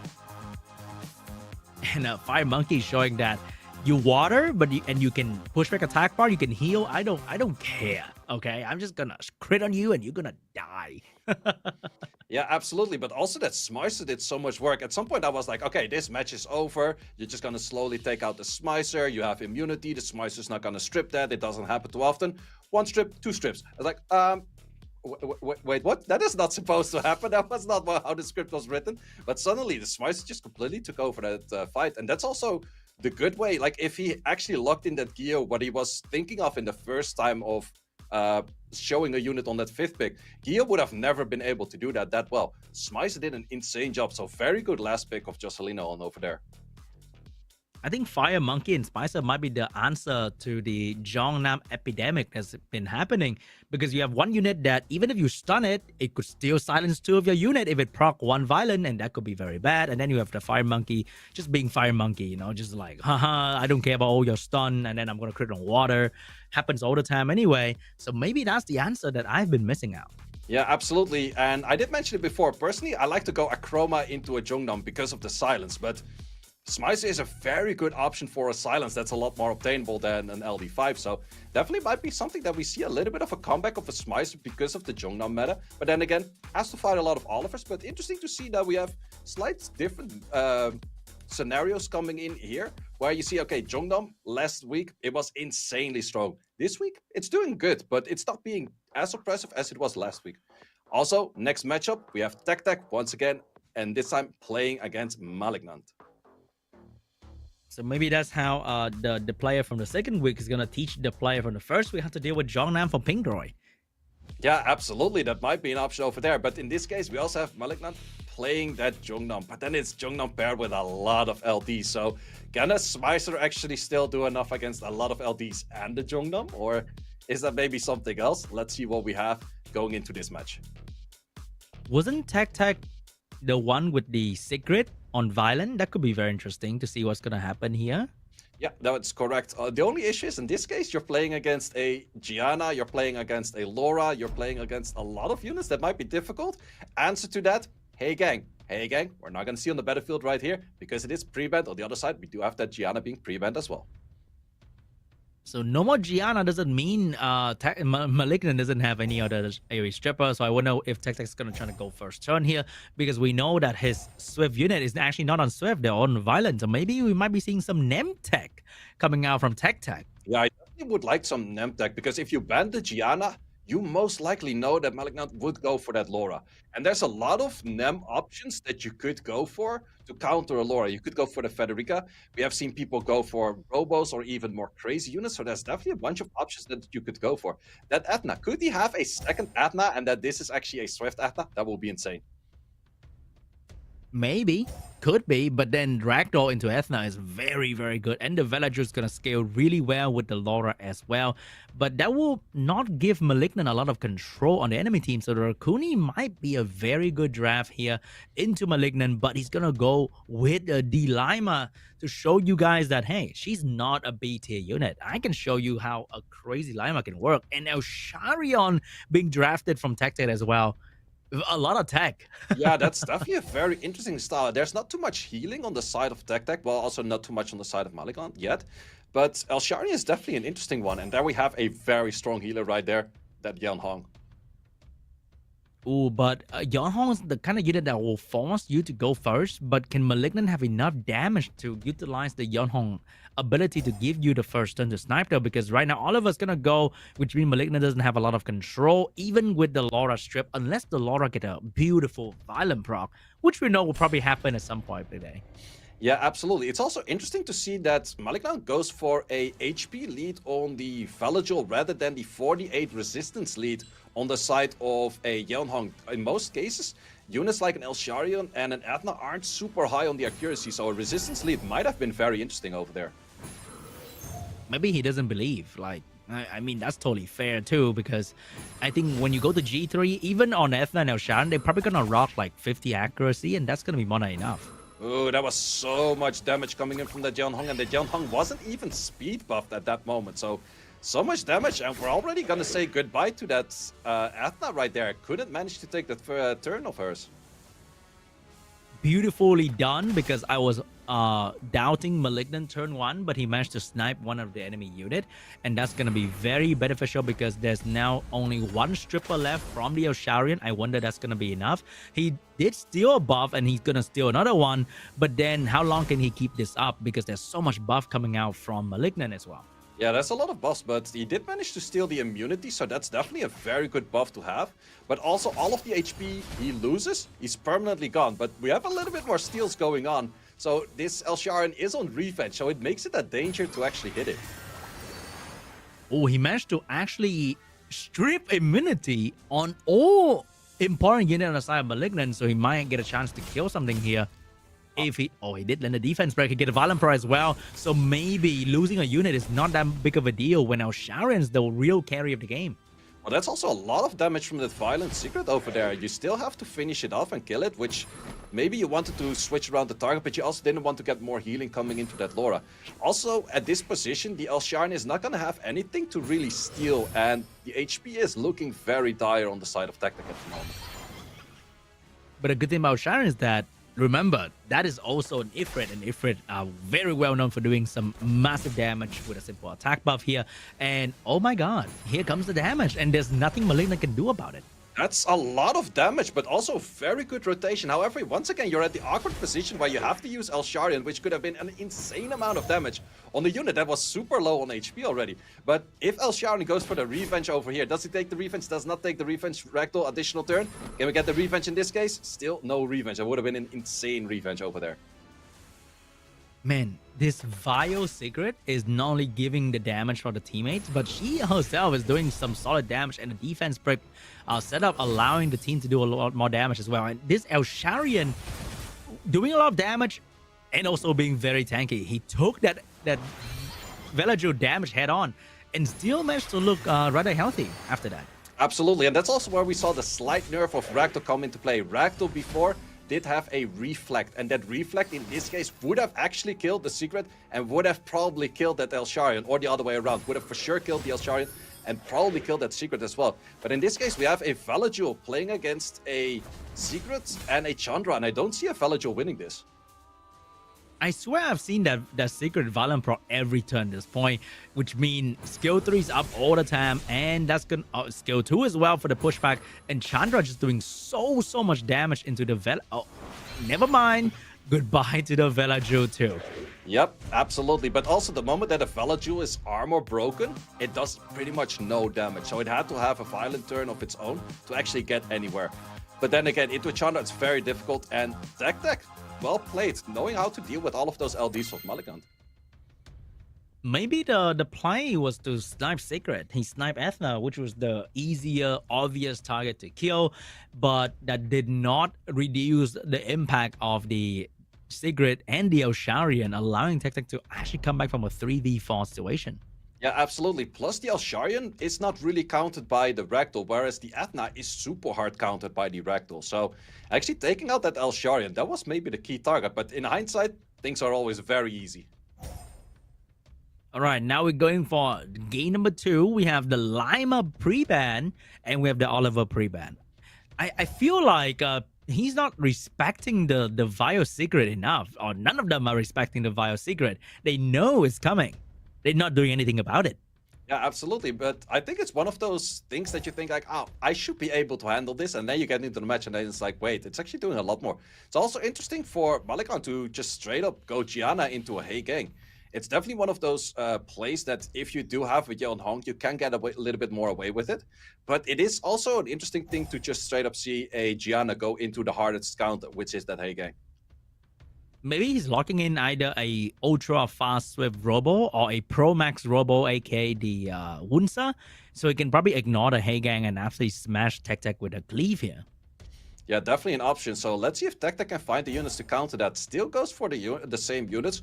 I am pretty sure it's once again the same Athena, the same secret. So Malikan does know that he is going to be faster. If that Laura is on the field, Laura would move first. I'm not sure if that Gianna would right away follow up if that Hey Gang is still on the field. So that's probably the band that Malikan is looking at. However, Tech Tech still has that fifth pick where he can do something with. That is a lot of damage coming out from Malignant right there. I think that's definitely going to be a Hey Gang ban because both Laura and Gianna get hard countered by Hey Gang.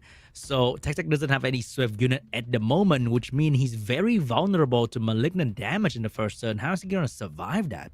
Yeah, it's definitely difficult to say. Also, he only has one speed lead, so there's also okay going for a Nana, but I don't really see Nana working too much in this one because there's a lot of damage on that Han, a lot of damage on that Sierra. So let's see if he can survive with the turn 2 with not that many passives.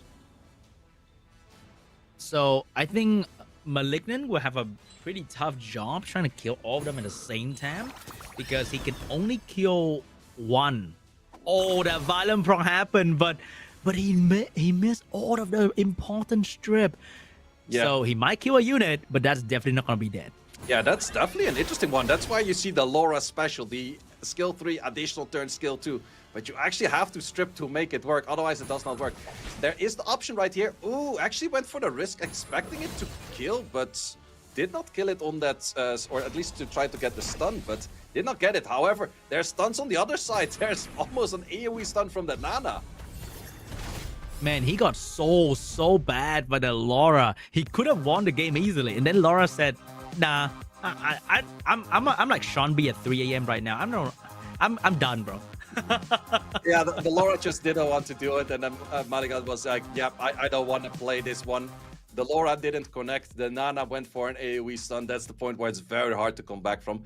And that is also the drafting style itself. Like, in the end, you have to connect on that Laura. And Laura, it is a triple hit, but it's not the highest of activation rates. It's not a full activation rate, such as a Gianna, for example, which still can be 15% as well. So it's definitely one of those units. If it works out, insanely good, especially with that additional turn.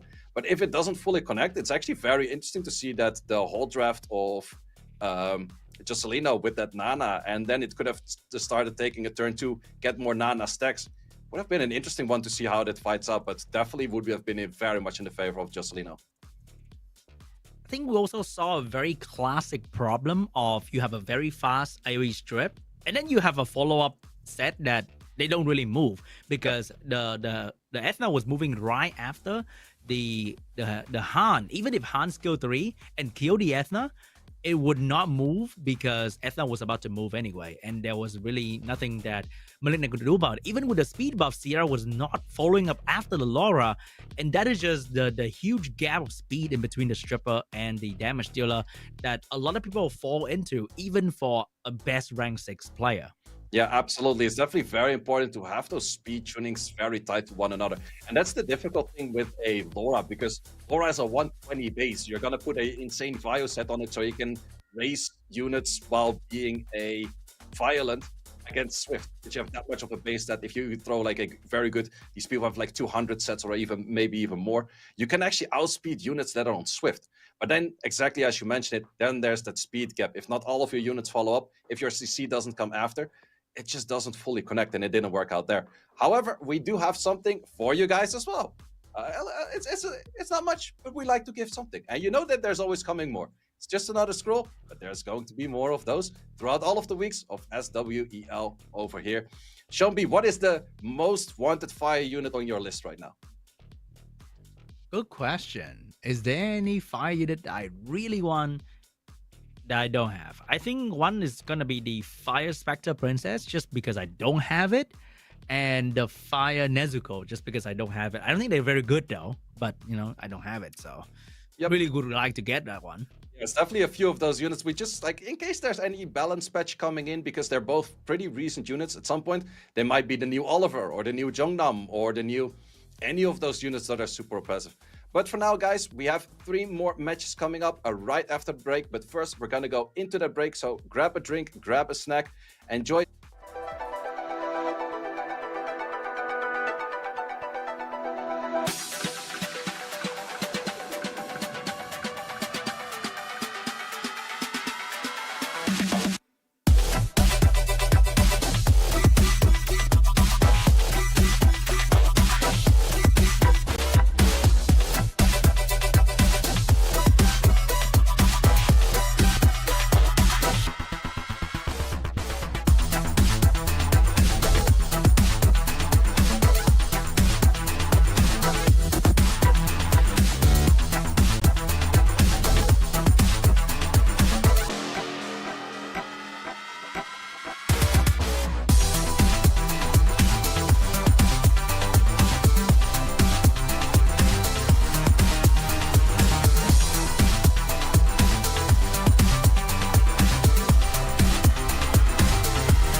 we are back for the final 3 matches of Day 2 Summoners War European League.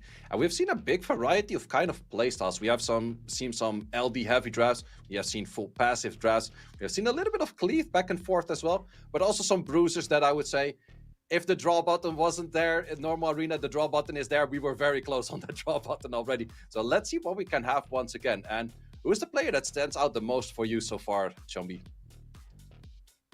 Who was I think the Vio Cigarette was just like he's him, okay? He's going crazy with that. He's winning a lot with that as well. He might be the rank 1 after today if he keep winning like that. And I think people are not respecting the Secret enough because they just let it through and then it like absolutely destroyed them. So better pre-ban that, guys. You got one last chance.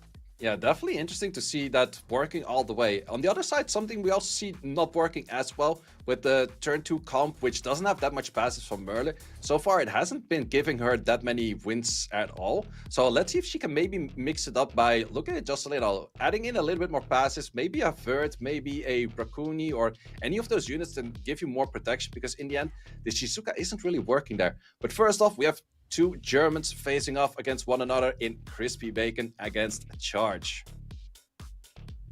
All right, it's gonna be a lot of LDs. I like a lot of LDs. You know, shake it up a little bit, make it more exciting. And I wonder if Charge gonna be able to do anything here. He's not looking so hard. He won 1 game today so far. So if he wanna get decent ranking for after the first week, he better be winning 1 or 2 more games here. Yeah, absolutely. And I really want to see that Lydia. I want to know what that Lydia is all about. It was pre-banned once, it was post-banned once. Is it really just a trap against people that were very fast, as is Malagant? Or is it just something that he drafts on ladder a lot and is actually working really well? Because I have seen some other people use Lydia before, and it was every time like, yeah, she didn't do that much. So it's definitely curious to see if Crispy Bacon maybe found like the great recipe to make Lydia work. I think if there's one thing that a leader could have done, I think could have been drafted against the Vio Secret player. Could have been fun. Could have definitely been an option over there, but let's see what we have on this match as we're going into the match, into the pre-bans of Charge against Crispy Bacon. What are we saying for pre-bans over here? I smell a Gianna. Oh, there it is, the Gianna getting pre-ban. We have the Silver getting pre-ban as well. First pick for Charge. Let's see if he is going to steal maybe Zera 2, maybe Water Twin Angel. What is going to be the first pick here? We're going back to that comfortable pick of Jungnam, and I think Crispy Bacon might be listening here to the stream. I think you should be focusing on your gameplay, but that is a Lydia first pick. I really want Charge for content, keep it in the match. Okay, they're actually playing for something on the line over here, so they're probably not going to do it, but I want to see what this Lydia is all about. All right, I think before this, Charge went with the Vanessa Jongnam, and that was not it. And he's going with the Ethna Oliver this time to try to get the strip, trying to get control in on that Lydia, because if Lydia gets control, it's pretty much over. But we have a Tomoe getting picked up by Bacon. Maybe we're seeing something very interesting here, say. Yeah, this is definitely one of those comps that if I would face it on ladder, I would be very confused. It could be either really good or really bad, and in between it feels like nothing is there.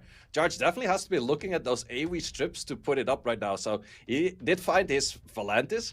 Could be a strip that doesn't always land the provoke, doesn't always land the despair stun. So not sure if that is the best option out there, but let's see what he picks for that 5th pick in there. Oh, he got the Marsha, he got the Vanessa, no more strip into provoked right there.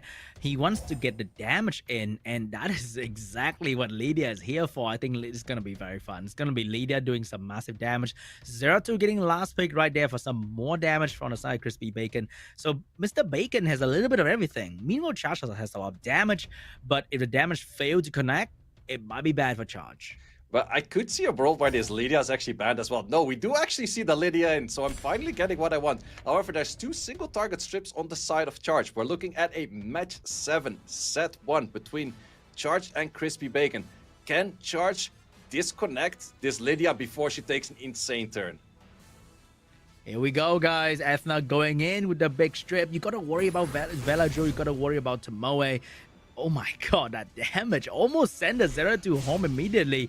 But right now, can he control this Velajo? He could control the Velajo. Say that is not looking so hard for Crispy Bacon. Yeah, that's definitely not looking so good. And also taking out a unit, but that Lydia's moving. So now we're going to see what this Lydia's all about. But you have to kill a Marsha second life and a Vanessa fully on. I don't really see that happening anytime soon from a Lydia. Is this Lydia a fluke? Is it actually going to do anything over here? Skill 2, a lot of damage. That is a massive amount of damage, but that's not going to be enough to take everyone out. Is massive, but not massive enough. That's what she said. So we are moving into 2v4 here, and Lydia already popped her big skill, and now she's kind of just standing there doing absolutely nothing. Even if she managed to get a turn, I don't think she's gonna bring back the game for Crispy Bacon because he needs to kill 4 units unless they just kind of die to their own damage. But I think Lydia's gonna die before that. Yeah, the reflect on the Lydia is not that insane. So sure, we have Oliver leaving the battlefield here. I would try the same thing on that Marsha. Like if you have the Marsha skill 3 on it, this Adna would also die to that. But in the end, you're still 2 units on the field and you take that victory that way. So in the end, it was cool to see that Lydia, but Lydia needed a little bit more of her team to be alive to follow up on her first skill damage. And Charge actually read that very well by being like, okay, I think I can take the damage of that Lydia. I have that Vanessa, I have that Marsha passive. There are enough things to keep it alive. But in the end, the Lydia was insane on damage, but not enough. I think the switch from the Marsha to from the Volantis to Marsha was the play because the Volantis probably wouldn't stop the Lydia crit and probably die without any second life, but the Marsha was able to survive, kill another target, and survive again with the Vanessa revive. So that was a beautiful switch from Charge right there in the last pick. Yeah, absolutely. So this time around, we have the Twin Angels going to Crispy Bacon, but Charge does have his favorite units with the Silver and that Jongnam. On the other side, we have Crispy Bacon locking in that Gianna, also a very strong unit, very well paired with that Sierra. So we might be seeing turn 1 come out from Charge right there, not giving away free turn 1 to the Sierra Gianna duo. So he's locking in the Ethna. He is thinking about a Kinky, but I would suggest to not do that. Maybe a segment, maybe another immunity unit. I don't know, but definitely not going to be a Kinky. Yeah, I was absolutely thinking the same. The moment I saw the Kinky, I'm like, I don't like this. A Pater, however, is definitely something I do like. It's a very strong unit into a Gianna. As one downside, the moment it is in the bear form, as we could call it, it does lose the passive, which is really strong against stuns and really strong against the Gianna. So let's see if Crispy Bacon can handle that. And he's actually locking in more strippers, so he definitely wants to still go for a turn 1 kind of cycle, whereas Charge is already showing a lot more turn 1 style. But we also saw that Boy is on a Vio set, so he need another Swift unit to potentially take away the Ethna strip stun in the first turn. And he's going to lock in the segment to try to reset the Ethna, because I think the ban might have to be on either the Pater or the Silver to guarantee the turn 1. Yeah, it's going to be a difficult one. I think you still have to pretty much guarantee ban the Pater, or you have to reset it. But there's very good odds that your segment doesn't make it into the battlefield. And even if the Gianna makes it into the battlefield, it is still that Ethna in there. Also, we do see a Chow over there, so that's definitely interesting to see a Chow into double bomber at the moment. I think it's gonna be a silver ban. I think the Chow might have just sold the game to Bacon right there, because right now he's giving Bacon the first turn. But the Ciara ban was beautiful because now Bacon has the first turn, but he doesn't have the damage to finish the enemy off. Well, I'm not too sure about the Dark Megami if that's going to be enough damage. I kind of doubt it, but in this case, you do have to reset the Ethna, whereas you kind of prefer to reset the Pater, because then the Gianna can actually properly go for the skills. Because right now, you can drop the bomb, but you cannot really go for the stun. Or if you go for the stun right now, you go for the he has to go for the cleanse, because he has to cleanse this, and then you go for a second round of stuns, because that Megami moves right after. But then what? You push back? Is anything gonna happen after that? Exactly. So Megami can undress the enemy, but then that's it. Like you just sit there and watch one another and not really do anything. And that's exactly what's gonna happen. He gonna strip, he gonna defense break, but who's gonna finish the job? Yeah, that's definitely the thing. And there's okay, that's going in for a stun. That's also an interesting playstyle. We still have the Ethna being reset, so you could go for that later. It is a tanky unit, but Chow does like something about that as well. Skill 2 is in an awkward position right now. You can't really send it. Like, sure, you can send it, but it's full on wrong element. So that's not going to do that much. And Atna can go for full cycle over here. And I know like Say is a big Chow hater, but Chow looking pretty solid in this one particular match where there's no, there's not a lot of attack power reduction, there's no win unit, there's not a lot of debuff. So Chow just looking really crazy in this match. Well, to be honest, I do want to give it to the 3 other units because I think anything in the position of Chow would have probably won the match. Fire Monkey there would have done totally fine. Just a little bit of me to Chow on that one. But yes, Chow was a good pick. I think Chow's like the unit that could do really well, just like the Fire Monkey. But if shit go really wrong, Chow can probably solo the game. And Chow just won the game right there. Yeah, those were 2 very quick victories. So Crispy Bacon trying to get a cleave in, but wasn't taking that first turn properly to the sense where he actually had, like, sure, he had the first turn, he had some strips, he had some pushbacks, but he didn't really have to follow up. And that's really the important part. Like, in the end, you can have all the CC in the world, but if nothing is dying, you ain't winning. And as I mentioned, Charge need to get that 2-0, and he did. He did get the 2-0, so now he's not too down bad in the ranking just yet because he didn't win in the previous round. So now he's gonna get that 2-0 to keep himself in at least the middle of the ranking, or even maybe at the top if the other 2 players are not going to perform well in the next 2 matches here. Well, there's still 4 players out there, so someone has to perform well unless they all go 1-1. So someone has to be a winner for someone to be a loser. That's kind of how the game works, right? But let's see how we get that. Or do we get a bunch of draws, which is also... Because also, Merle doesn't have any points on the board as of yet, and she definitely has to be starting racking up a few points as well. Yeah, it's tough when you play a very specific playstyle that has some pretty proper counter to it as well. So I'm not sure how she's gonna pivot, but she has to, because I feel like everybody in this particular day has figured out the team and how to deal with it. And now the last player who's gonna play her can easily just watch whatever happened in the previous 2 games and be like, that's how they beat her. I'm gonna probably do the same thing as well. Yeah, and I think she has to play against Maligant, and she's been getting hard countered by AoE CC. And we have seen in the first match of Maligant that it's just very well rounded with the Gianna, with the Laura. It's actually a Laura potential steal because in the end, Merle does like to play that Laura as well, but in this case, it could be stolen. So there's a lot of options for Maligant to actually go for either a cleave or a snipe or CC kind of style of cleave or combination of all 3. So I definitely do think that she would have a difficult match over there. But then again, we also do have the other match, which is Jocelino against Tech, which is definitely going to be interesting to see once again that Secret on Violent. Can it also deal with all of the passes of Jocelino? Because so far, Jocelino, I think, is on a 4-0. I could be wrong on that, but I'm pretty sure that he won everything so far. I think the Vio Secret might be the play against the heavy passive team, because I think Tech team is pretty much very heavy on the damage side because he focused on an attack buff. He got a lot of defense break in the Vio Ethna, and also he can also lock in the Elsharian, which can be a soft counter to the Kovaci that Joselino like to play with. So he got all the good stuff going for him, in my opinion, to counter this heavy passive playstyle that the enemy's trying to do. Yeah, absolutely. And the passive playstyle is also interesting to see like how well it works. And we have been talking about it a few times, and that's definitely what you hear other people say as well. How about Oblivion? But then again, what are the good Oblivion units that we have nowadays? Like, sure, Dark Gojo, it's pretty premium. Not everyone has that. Isis, pretty premium. Not everyone has that. But then again, we have a Tessarion. Is it really gonna do the job? Especially if there's like a cleanser next to it, right? It's just not gonna work.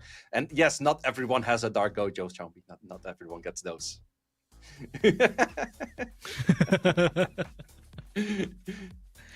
Not gonna lie, even when you use Dark Gojo and you Oblivion for 2 turns, all of them, and it's suddenly the Valiant proc out of it. It's like, nice Oblivion, brother. Like, I don't care about that. Yeah, I saw some other streamers also play with it. For example, Glory was playing it, and then you see it's like, oh, I'm gonna Oblivion the whole team right now. And you see half of your bar is resistance, and you're like, yeah, this one was supposed to do a lot of stuff, but then in the end didn't do anything. So it's definitely one of those yeah, two-sided units. On one side, like if it lands everything, the enemy doesn't proc out. It is insane.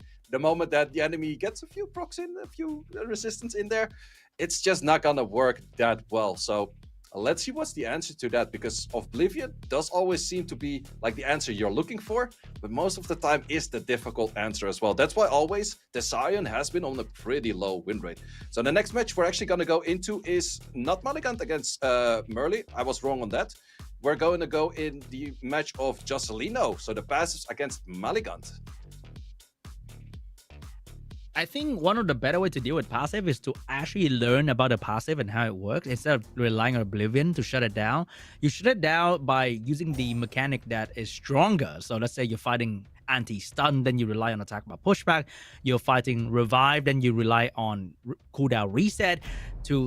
So when you learn about the passive and you know exactly what is the better mechanic to deal with it, then you can fight it instead of relying on Oblivion. I think that's the better way to deal with passive. Yeah, I definitely do agree with you. In this match, we do have a way to deal with passives. As the Fire Monkey, you just pre-ban it. Like, we're not gonna fight this over here.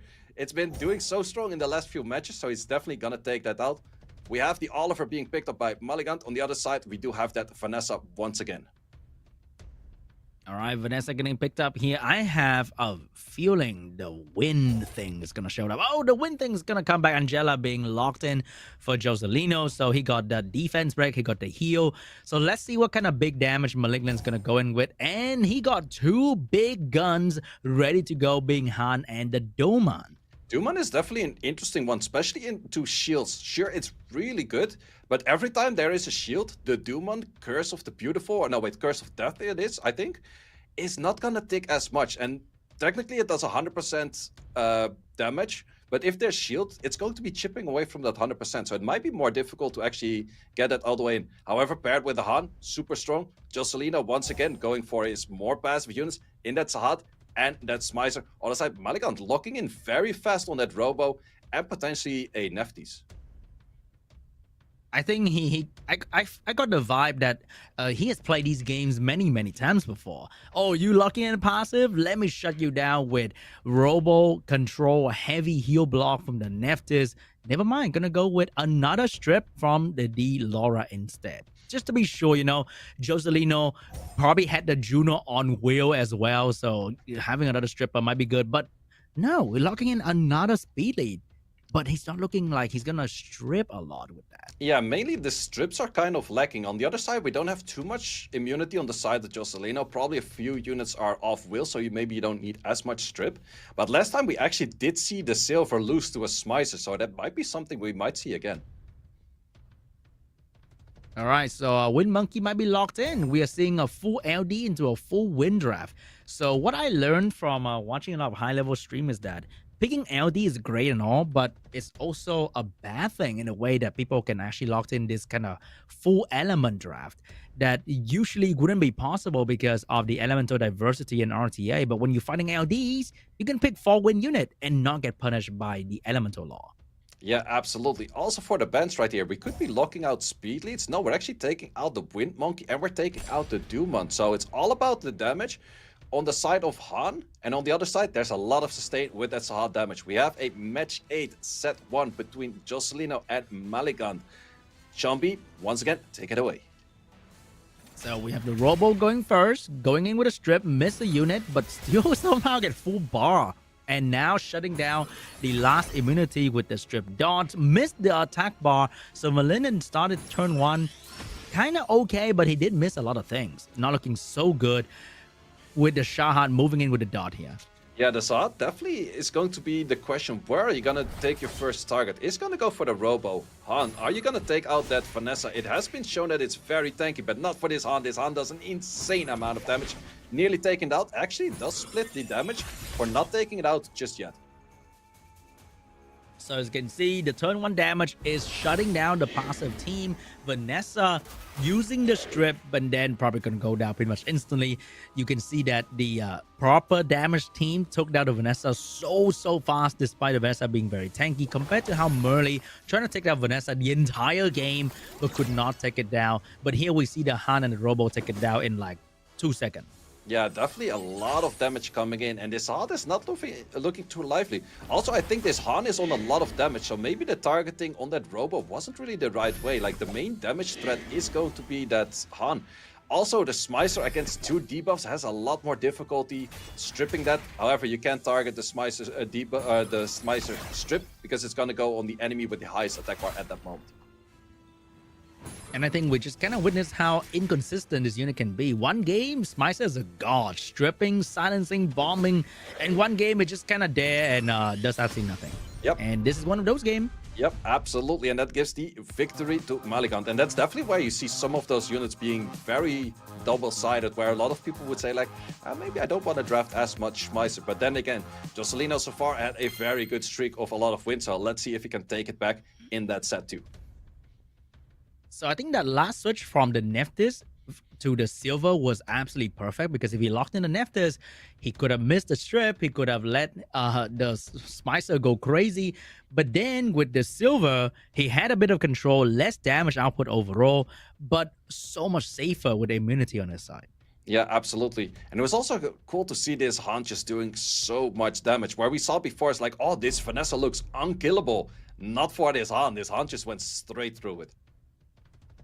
So now with Vanessa and Silva out of the field, Jocelino with the first pick. Without Vanessa, he's probably going to lock in the Kovashi playstyle with the Chandra. So let's see how Malignant's going to deal with that.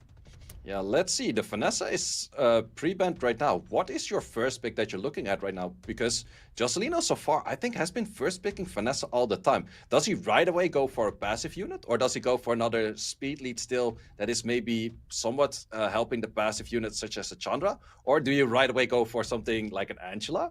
Could be a lot of options. He's definitely taking his time, but he does find that Chandra. It's still one of the best speed leads to help support units do very well.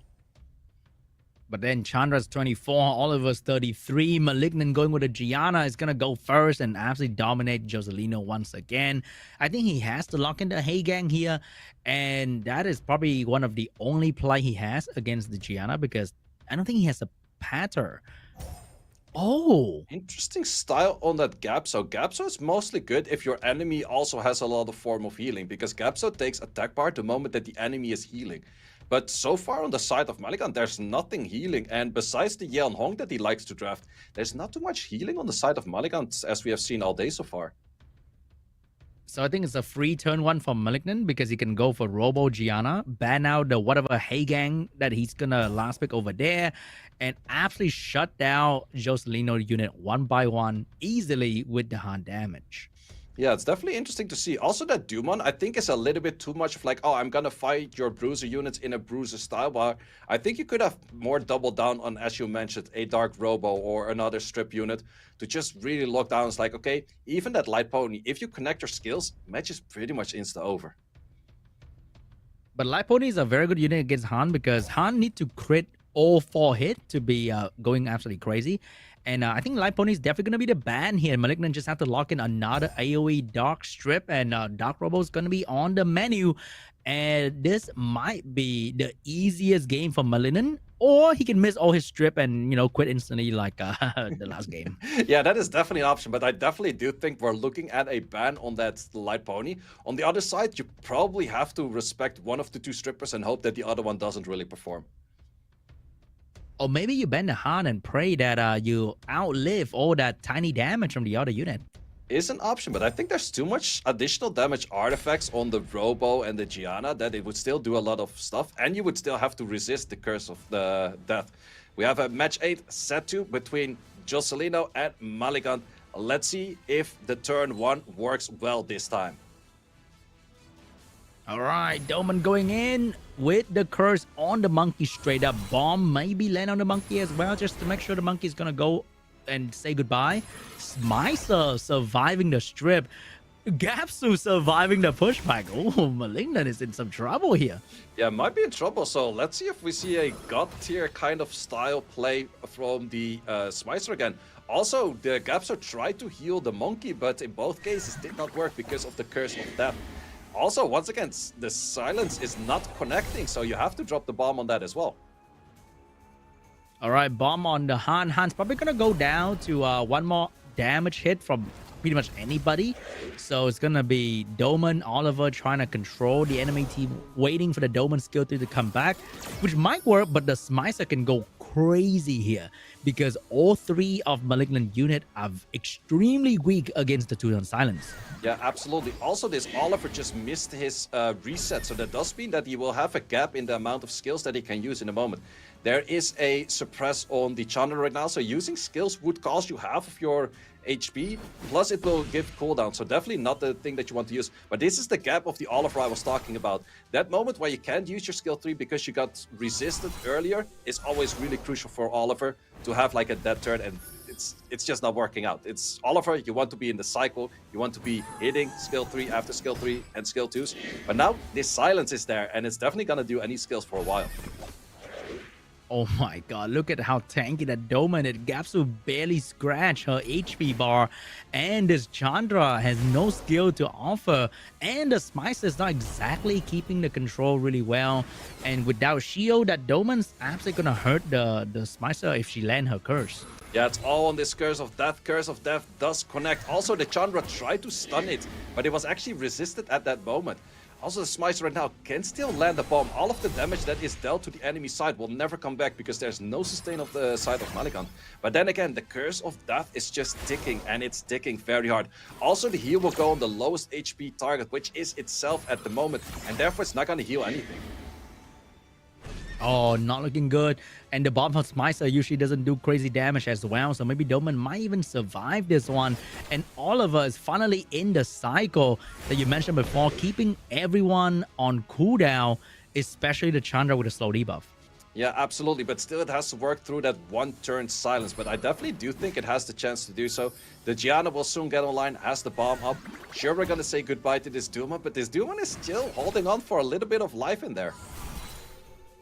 And that holding on dear life is very important because you have to waste one of the big skill, the Gapsu skill 2 on the Doman if you want to really finish the unit, because the skill 1 is not going to do it. Yeah, skill 1 is just simply not going to do it. You have to take the additional turn, but actually the healing was still favorable for Malikant where the cleanse didn't land on that bomb. So since the bomb is still there, I definitely do think that Malikant still has a favorable matchup here. I don't think so, man. Oliver's going absolutely crazy. Oh, but wait. Never mind. The bomb is absolutely more than enough to take down the Chandra. And I don't think Gapsu alone is going to be enough to deal with 2 of the most crazy unit in RTA. And that is GG. Yeah, absolutely well played by Malikant right there. And that's where you can see the difference between if you skills connect, it's just such a world of difference. The Duman did what she had to do. She was tanky. She was hard to kill. Curse of Death just landed twice, taking out the units cleanly, playing well against those bruiser units, and in the end worked out very well for 2-0 over there. And we're going into the very final game of today to see if Merly is going to get at least 1 point today, or is she gonna go home empty-handed in the very first debut in the Summoners or European League. Yeah, absolutely. What do you think she has to play into that Athena and the Secret to actually get her Feng Yang rolling? Because in the end, the Feng Yang is her key unit. It does do a lot of damage. I think it's very well ruined. The moment it gets the turns, it does very good. But how can you give the turns to that Feng Yang? I think it's gonna be extremely hard. He might need to, she might need to run a Rakuni here, or maybe something to deal with the Ethna, at least a Verge somewhere to maybe get a turn in between to get some attack bar, because that Fangyan took all the defense break head on, which means there's 0 resistance in that bear. So 1 defense break into an Ethna skill 3, it's gonna be bad. Yeah, that's definitely going to be bad. So definitely has to be looking at where can we get the cleanses in. And actually where we had last week a lot of 1-1s, this week around we have a lot of 2-0s, which is very interesting to see. And we pretty much we have like 5-2-0 in a row, and the only one managed to hold against Tech was Charge. It's tough, man. When they know what you're doing and they got a strong draft, it is impossible to break that. Yeah, let's see what they bring in the matchup of Tech against Merle. Once again, for Tech, I think he can still keep doing what he's doing because it's been working. So don't switch a winning team, right? Hey, you never know what's gonna happen. It's RTA. bad things can happen. Laura can miss all strip. Well, then again, in this case, the Laura's on the enemy side of Tech, so that's still a fine thing for him to happen. But I totally understand what you mean. Things could flip with a simple switch of being like, hey, this should all work. And then you go into the match and it's like, the skills aren't connecting. I'm not getting my resets that I want on, for example, the Shizuka that Merle so much likes to play. And then things might go very bad from there. Pre-bans, what are we saying? All right, we might be seeing a Laura and a secret pre-ban. It's going to be a Laura and an Ethna pre-ban. Finally respecting that best Vio efficient set on the Ethna. And maybe, hopefully, that's going to break the Tech combo. Yeah, let's see what he can do from here. First pick around, still a lot of options. Actually, still opting for a first pick. Hey, gang. Interesting one right there. Maybe because we know that the Juno is coming. So if Juno go first, then Hagen's gonna have something to say about that. Or he just wanted to have a stripper. He wanted a peace of mind to pick the Lima that he really likes. And Hagen, you know, as a Lima owner, is one big counter to the Lima. Yeah, absolutely. Plus, Juno is a really big counter into the Lima as well. And the only one that kind of saves that is that Hagen. So once again, we see very comfortable drafts from Burley in this scenario. I think she's looking a little bit more comfortable in her drafts than in her previous matches because of that Viva Chow at this moment. Then again, Tech still has 2 units. Would you go from snipes here? That is definitely an interesting snipe that we don't see too much. You pre-ban my wind version, I'll just pick the fire version. I am not sure about Raki though, because Raki doesn't actually counter the Shizuka revive thing. It's not really a revive, so I'm not sure about Raki being drafted right there. Tech is definitely going to go for some sort of damage. He got either the attack buff or the AoE defense pick setup, so I'm not sure if that's going to be enough damage, but hey, I'm excited to see Raki. We mentioned anti-revive early in the conversation, and funny how the anti-revive getting picked up where there's no real revive. Yeah, exactly. It's definitely an interesting one. Plus, it was drafted into double water, which is double wrong element. Plus, into a Juno, you don't really want to be armor breaking the Juno either. So it's definitely a really interesting pickup right there. But Tech has been showing a few interesting comps so far. So is that something that Merlin might be thinking of like, oh, that's actually scary. I don't know what it is. I just want to ban it. Same as what we saw with the Lydia before. And it is actually being banned out. Maybe Tech is just a Hell Lady fan. Like he's just built like that. He just like Hell Lady so much that if you ban the wind one, I'll pick the fire one. I'll find a way to get my AoE death break in. Yep, absolutely. We have a match 9 set 1. We have Vivachel taking an awkward first turn. That is always the point. We've seen it before with Charge. If Vivachel takes the first turn, what can you really do? You go for healing, you go for skill 1, but none of them have that much value if I have a Hagang moving right after. And now we have another awkward Lima turn where she can buff and then get stripped. And then she's going to buff anyway. So that's going to be a small bit of damage coming from the Kinky. But if you can defense break somebody, it might be a one-shot. Yeah, let's see where that's... that defense break was on the Juno, which is actually the most unfortunate target to defense break. Because that's the only thing that will have pretty good healing on itself. Plus, you have the Praha healing coming right after. So I think that this rotation might still... Ooh, that counter though. But is it enough? It's not really enough. But it can allow the Lima to stun. I mean, not stun slow, but did not go for that. Gonna go for the skill 1. He's trying to get rid of this Juno as quickly as possible, but Pra will have something to say about that. So it's like a stalemate at this point because nobody's really doing any real work on the enemy team yet. Yeah, there's not too much damage, but a lot of skills have been sent, so Daydream is not going to be there anytime soon. The damage? Ooh, is that a good rotation? No, that's also not really the timing that you do want to do it. Does actually send it, so Feng Yang could actually take out the Kinky. That is definitely one of those units. You see that a lot in Siege or in Arena. Feng Yang is one of those units to take out the Kinky, so let's see if it sends it over there. Does send it, did get a very late armor break, did get the additional turn, and that will definitely take out the Kinky right there. Wow. That's a lot of damage from the Panda. Maybe that's going to be the win for the Panda. First win in the day, but the game is not over yet because we know that the Secret is on Violent and the Secret herself is a damage dealer. So the game is not over yet. The game is not never mind. over It might yet, be over. But there's a lot of damage on these skill 1s. I always like to say skill 1 damage, but Burley actually has a lot of skill 1 damage. These Prahas and Juno skill 1s have been rocking a lot of damage in there as well. Feng Yang skill 1, I definitely do think that, yeah, this is the victory from early. Well played. The first win today for Merly going in with there's a lot of Oracle on the field, and somehow the LD Oracle was not the one to win. Yeah, absolutely. So Lima is definitely one of those units. It feels a little bit an awkward spot.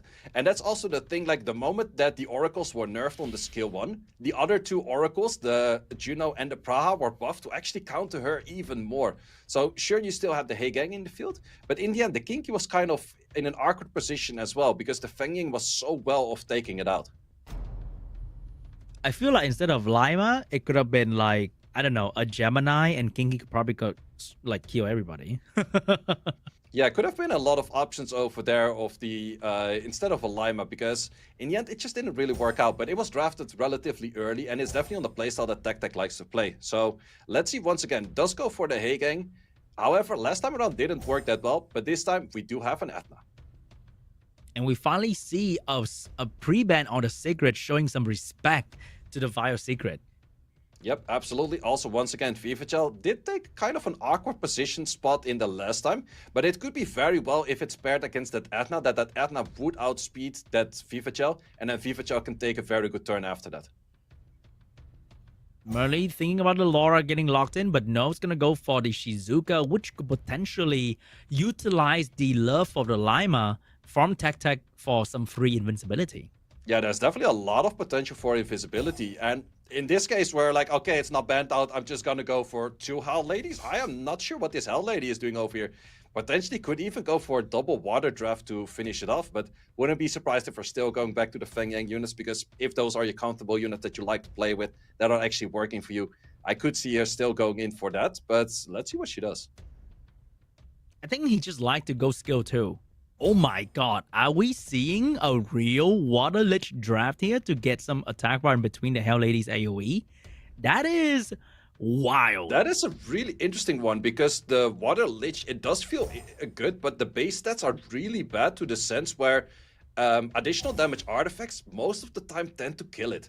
So it is actually in the match, and we have the Rocky in the match. So we have a match 9 set 2, and we have 2 new debutant units with the Rocky and that Wriggle. I think Wriggle? What is it named? I'm not 100% sure. The Water Lich. And we have a Gani hitting last pick, probably to counter the Shizuka getting banned as well. This is a very weird draft from both sides going into the final match of today. It feels like a Goodwill match, but hey, whatever they're doing, I really want to see what happened. Oh, in this case, would you not go for the strip? Because with the strip, you would make the enemy move, and then you could go for a Switch of Destiny that looks a little bit better than just going for a healing right now. Could be something. Also, 2 violent turns are already wasted, and your enemy is on 27% on violence, so let's see how this goes. So that's going to be a lot of damage coming out from the Ethna into the Lima, and if it could stun the Shizuka, that's going to be very, very good. Yeah, let's see. Also, the Rocky is moving right after. Athena will gain 120% attack bar, but it's not enough to kill or to actually cut in on that Shizuka. We do know the Shizuka moves next, so this gets a little bit awkward right now, because the Shizuka is going to be, oh, we have invisibility on the menu. I like a little bit of that. Oh my god, do you not? I mean, we totally forgot about the anti-crit passive that actually stole a bit of attack bar that Ethna could have gotten, so that Shizuka could get a turn right there. Yep, but still in the end did manage to take out 1 unit and actually picked up Endure in the process over there for that Rocky. Still not sure if she's the right unit for the right moment, but it's definitely an interesting pick right there.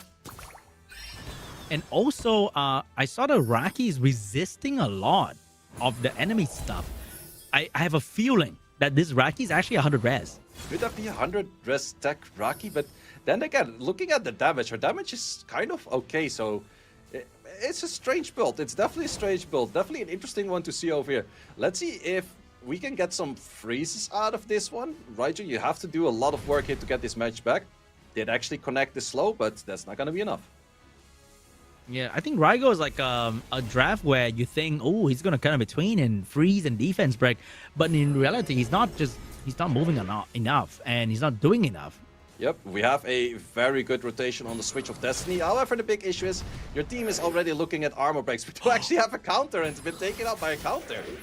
Okay. Wow, we were talking some mad bad stuff about that Rygo, and it actually finished off the Ethna, surprisingly. Well, then again, it finished off the Athena, but how much more can it do from here? Is it on Vampire? That's also the big question. It is not on Vampire. If it was on Vampire, maybe it could have had like a lot of attack bar in and it could work somewhere. But then again, it's armor broken right now, so how much damage can you do? It's not going to be that much damage, and not on Vampire, it's definitely not going to work.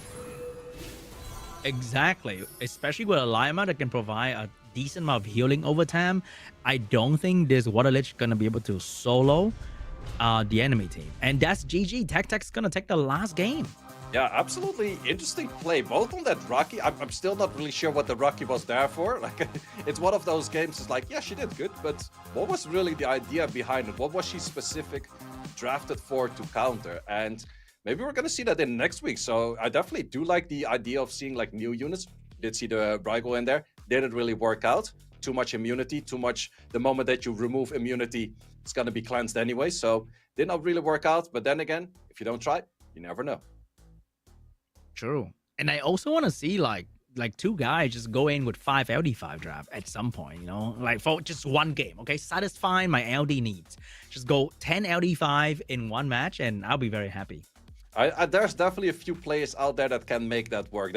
We have some players with over 20 LDs here in the league. So, but then the big question is, you could have 20 or even 30 LDs, but do they pair very well? Because in the end, most of the LDs still need a speed lead. And then you're still looking at a Sierra or an Oliver or any of those kind of units. So it's hard to lock in all 5. But then again, I do think we have some players that can make it work.